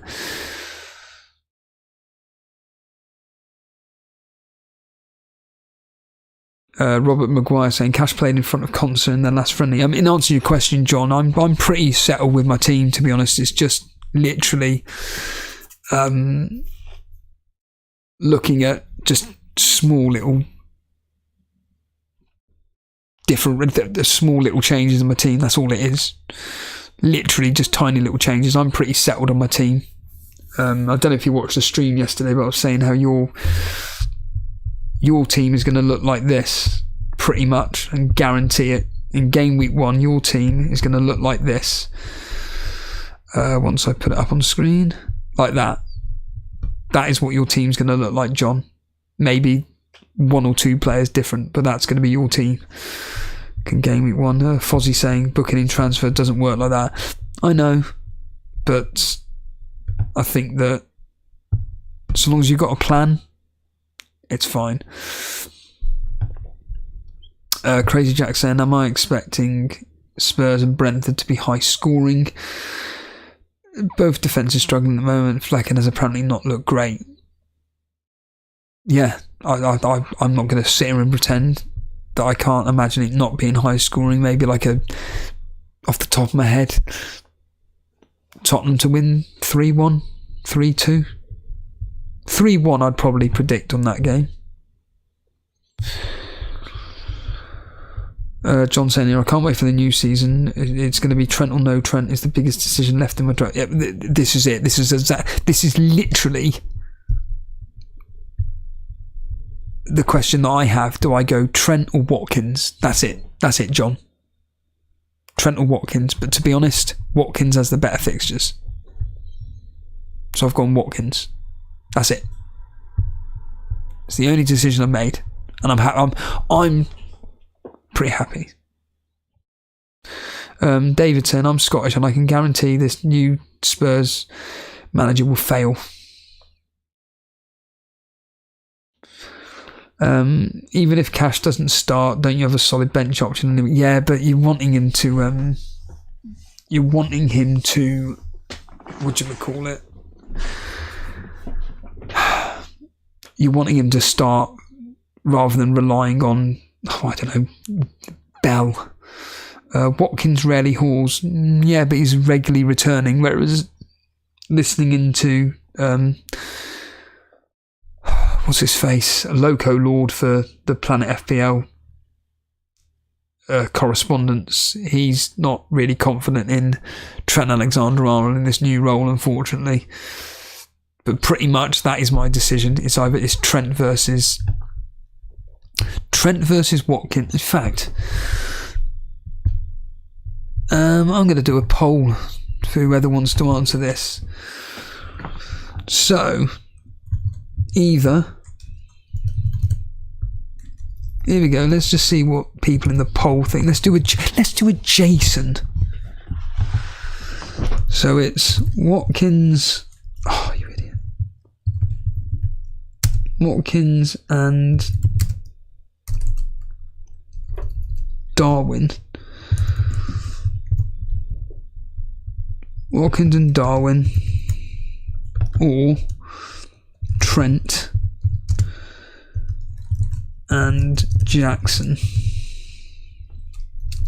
That is literally my dilemma. Ask your community. Let's get you guys involved. Let's just see what you say. Let's just put that poll up quickly and see what you guys are thinking regarding that poll. I'll put it up for you guys to quickly do. See what you say. Armand Dillon, the winner of the Rivals League, the head-to-head league in the 2019-2020 season, as well as that was it. Saying that Trent Alexander-Arnold is useless.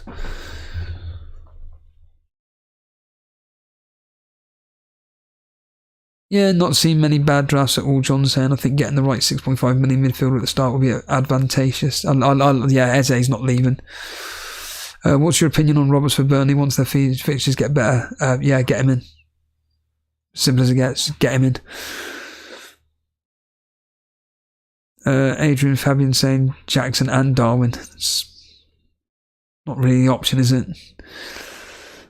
Kick Your Ass TV. Good. Here you are. Could you please contact me? Could you please contact me via Discord or Twitter so I can add you into the YouTube chat league? Karma Baby saying players I'm worried about not owning are Chilwell, Stones, Salah and Cuckoo and Buemo.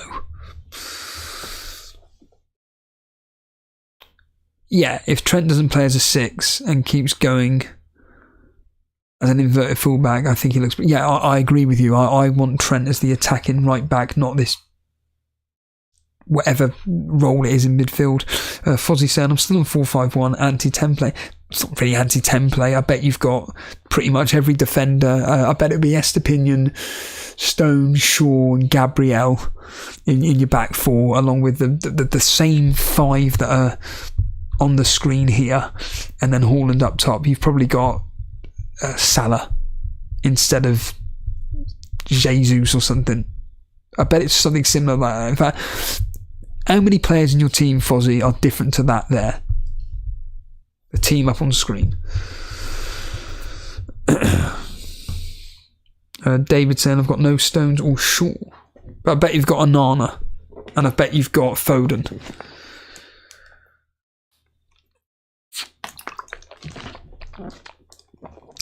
Armand Dillon saying, would you prefer Gabriel and a 4 million defender or Tarkowski and cash? That's really, really difficult to answer. I'd probably go Tarkowski and cash. Yeah, I got it right with David. There we are.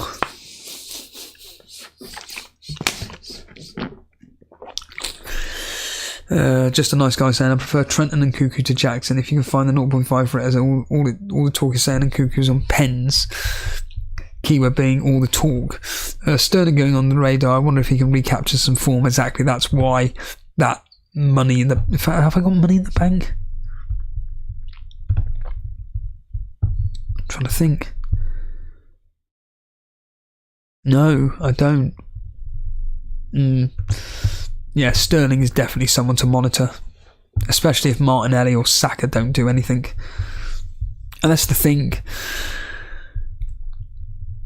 He's another one that, even if Eze doesn't take off, could be a change. Milic saying, I'm a Chelsea fan and Sterling is a fraud.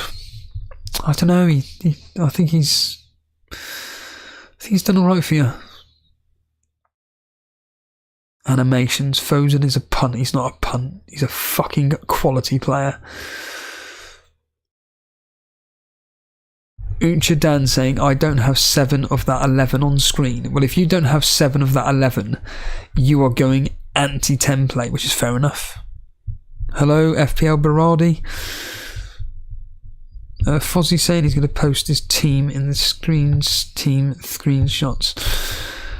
Armand Dillon, are you actually wanting to come live on air? If you do, tell me in the chat. If you're wanting to come live on air, just tell me in the chat, and then I'll just get you on.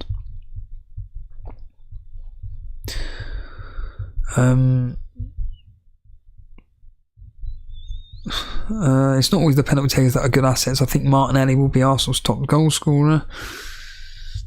Karma Baby saying Harry Dawson, Mitrovic doesn't seem to be going anywhere.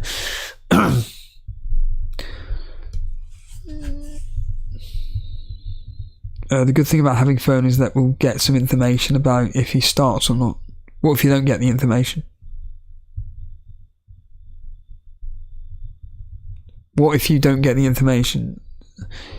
Yeah, are you wanting to come live on air, Armand Dillon? Is the question. I know you're here, but do you want to come? You're in the waiting room. If you want to come live on air, by all means.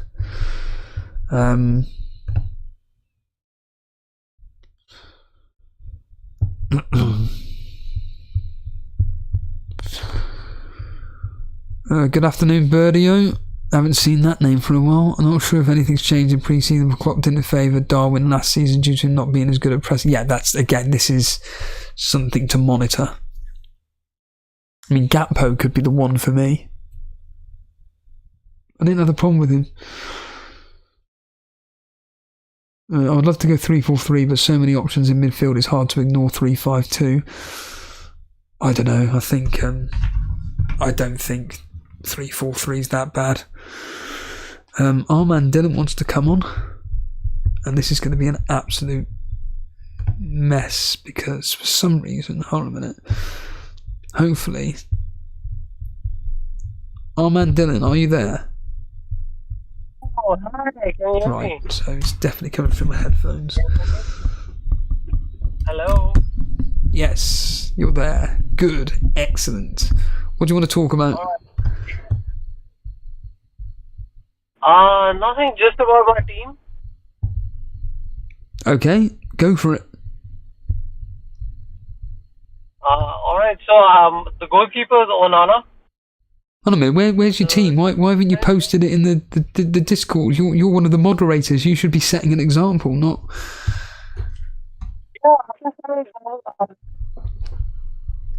driving.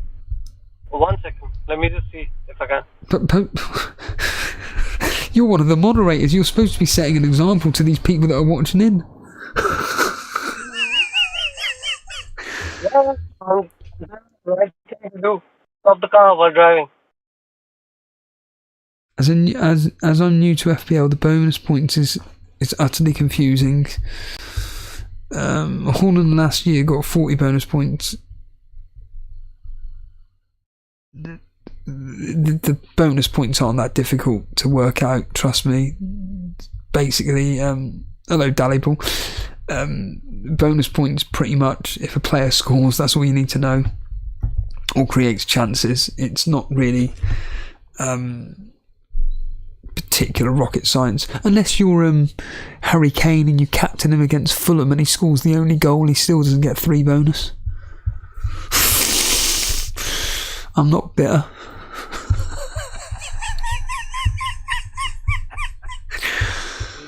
Fucking arsehole. Good afternoon, DJ. Birdie of saying I've gone for exclusively 4.5 at the back, and I have Son, Saka, Foden, Rashford, Bruno, Jesus, and Haaland as a front 7.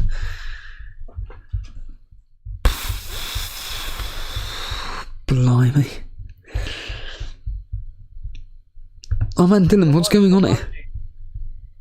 Wait a minute, there's so much formality. Eh? Team screenshot. Yes. 1 second, sorry. You're a mod, mate. You're supposed to be setting an example to brand new people. You're an advert. Posted something on Team screenshot. There we are, it's done. Right. Cool. We're here. Wow, that's a... Onana, and that's what I've got so far. I'm going to change it a little bit. Gabriel is the one I'm actually thinking of removing. And Tarkovsky and Cat, if I split the 0.5.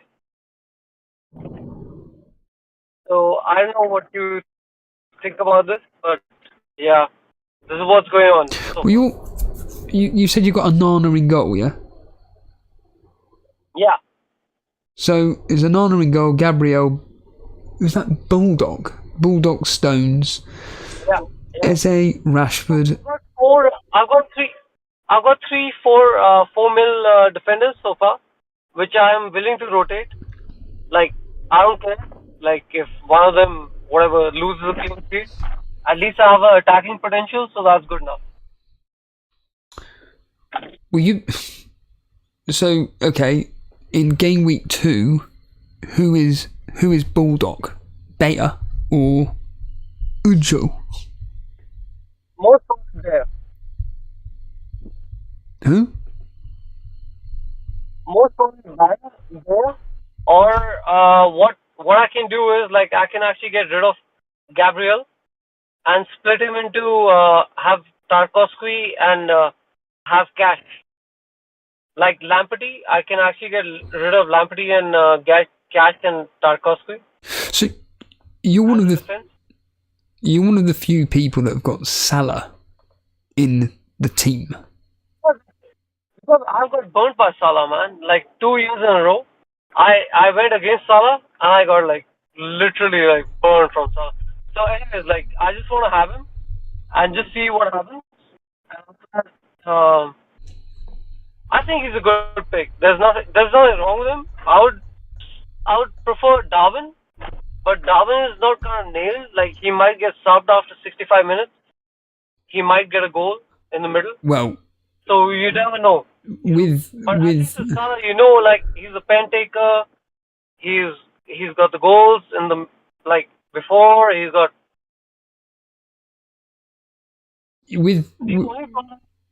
I've got to get rid of Visa somehow. Yeah, you don't want him. Useless. Have you not, say 4-5-1? How can you get 0.5 from that? I mean, you're adamant on having Salah, obviously. I mean, obviously, with Liverpool and Arsenal, anybody apart from Saka and Salah will not be playing more than 60 minutes, other than maybe Odegaard. There'll be Trossard, Havertz, and whoever else that plays for Arsenal. They'll be all rotating. And with Liverpool, it's Jota, Nunez, Diaz, Gakpo, all four of them rotating around. So you are right. The Salah is obviously, I'm stating the bloody obvious, is the guaranteed. What about the defense? Like, look at the midfield. Like, who would you take out? Would you say, like, okay, get rid of Maddison and put someone else? In my opinion, yes. But in my sheet of paper here, Maddison's the kind of player that could help you be top of the moderator league or the members league or the rivals league. No, I'll be top of moderators league. Don't worry about it. Say that again? I'm saying, like, in the meantime. But what I mean is that with Maddison, it literally could be one of two things. You either get a lot of attacking returns from him, or he literally fails miserably like Tottenham, and he completely destroys your rank because Mbeumo or Matoma or March or Gross or whoever else is 6.5 million is dominating, and you've got their Maddison. Was like more of a player at 6.5. Say that again. Mitoma is more of a player at 6.5. The guy who's going to do something is probably João Pedro at 5.5. Well then, surely then, if you don't want Visa in your team, then get Pedro. But what I'm thinking in the meantime is, like, should I get rid of Lamptey from that point of view, or should I get rid of Gabriel and then split them and get somebody else at the same time? I would be trying to keep as many Arsenal as you can. You don't want to be going against Arsenal. You don't want to be going against Man United, City. No chance. And relying on, apart from Aston Villa, but certainly relegation-threatened teams like Everton, Sheffield United, Burnley. I mean, the likelihood of you getting any form of returns from these individuals is quite low. I mean, if I'm going to be relying on anything, it would be, if anything, Everton, because their opening fixtures are all right. That's it. Oh, they're good. They're good. Yeah, they're nice. But I wouldn't be relying on. No problem. Like, would you say, like, okay, fine, forget Visa and get Alvarez or Diaby? How much money have you got in the bank? I've got nothing. Like, literally zero.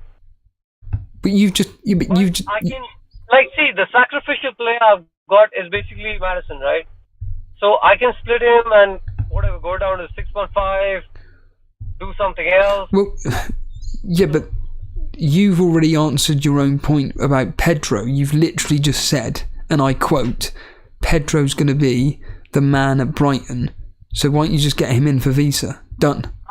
He can be. I'm not sure. Okay. it's like the preseason showing, right? But at the same time, like there are lots of other contenders. There's Diaby. Like let's say your punt Alvarez is there. There's even like people like Watkins. I can go up to him and downgrade Madison to someone who's a 5.5. I literally don't know right now.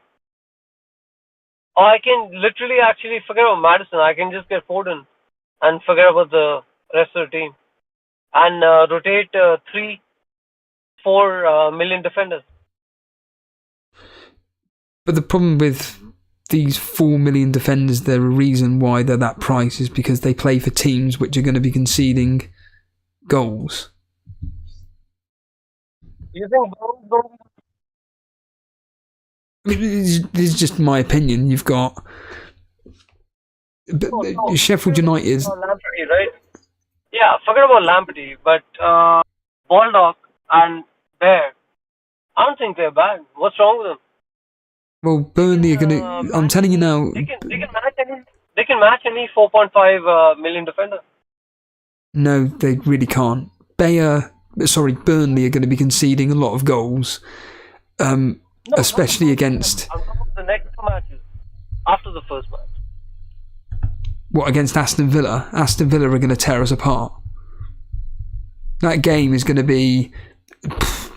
oh no, sorry. They're not even playing in game week 2. They're playing in game week 3. So Sheffield United against Nottingham Forest. Well, Nottingham Forest are guaranteed to win that.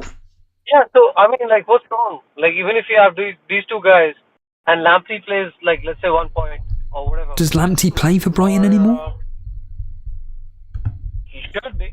Some matches he'll play, I'm sure. He'll start at least. He gets substitute appearances, but he doesn't play for them. He should do, but he doesn't. Should do, yeah. So I think he'll play.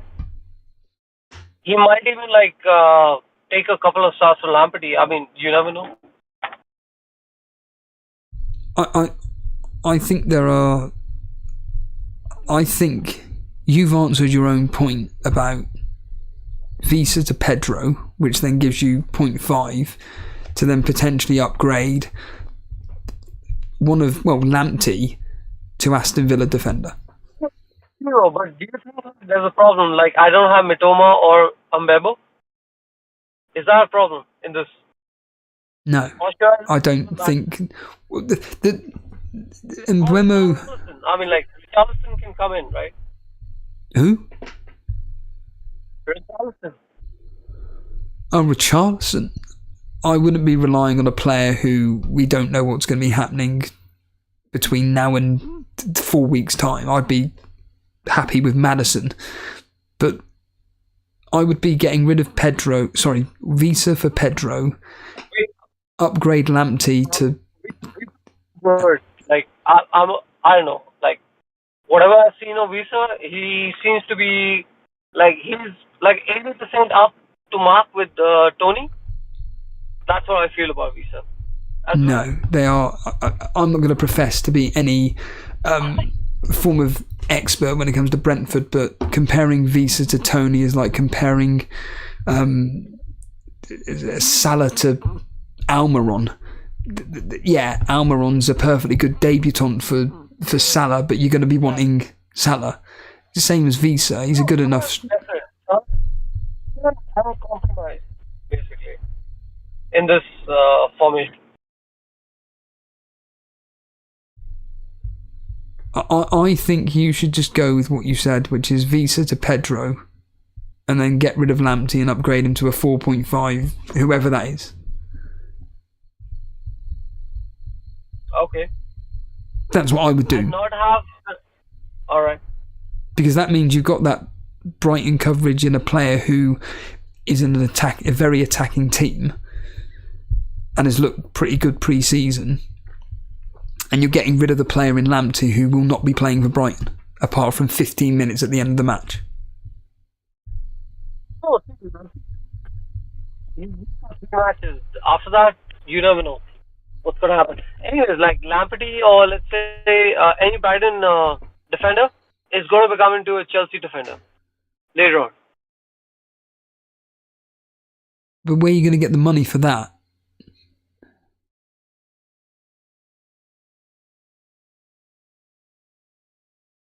If you're saying about upgrading Lamptey to a Chelsea defender, there's only one player that's 4.5, and that's Colwill.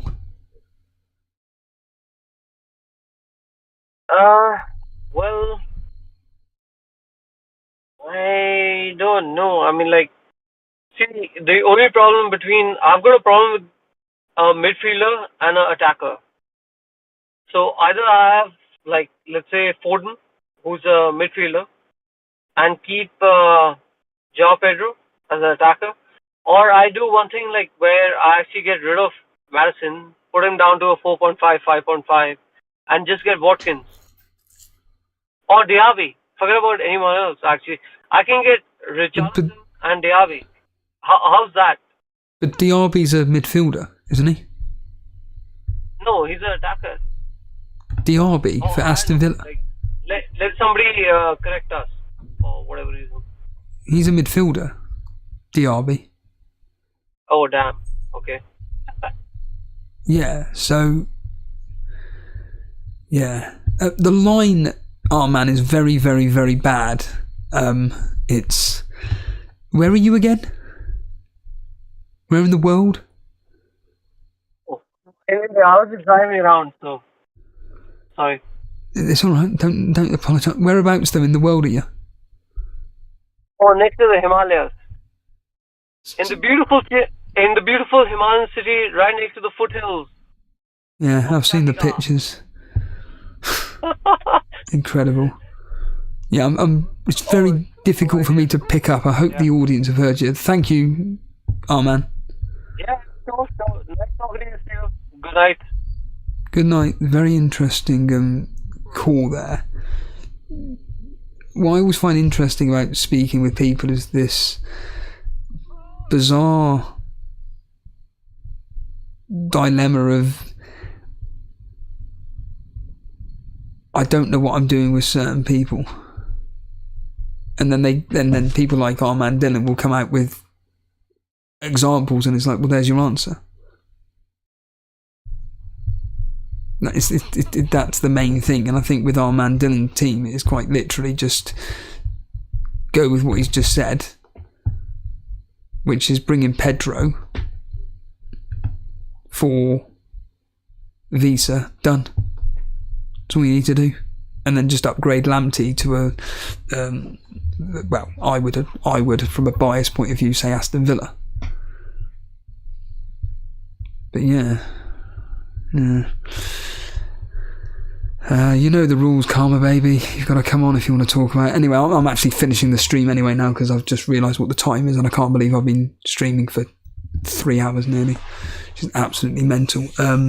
All I can say is thank you everybody that tuned in live and listened to me chatting absolute crap for that amount of time. On that note, if you've enjoyed the stream, simply hit the like button, and if you're brand new around here and you enjoy the content me and Jason do, hit the subscribe button. And if you want to support the show from a financial point of view and want to become a member and join the Members League, you're more than welcome to. The members chat is there, and yeah. On that note, I've got to get out of here. Cheers all, and again, thanks.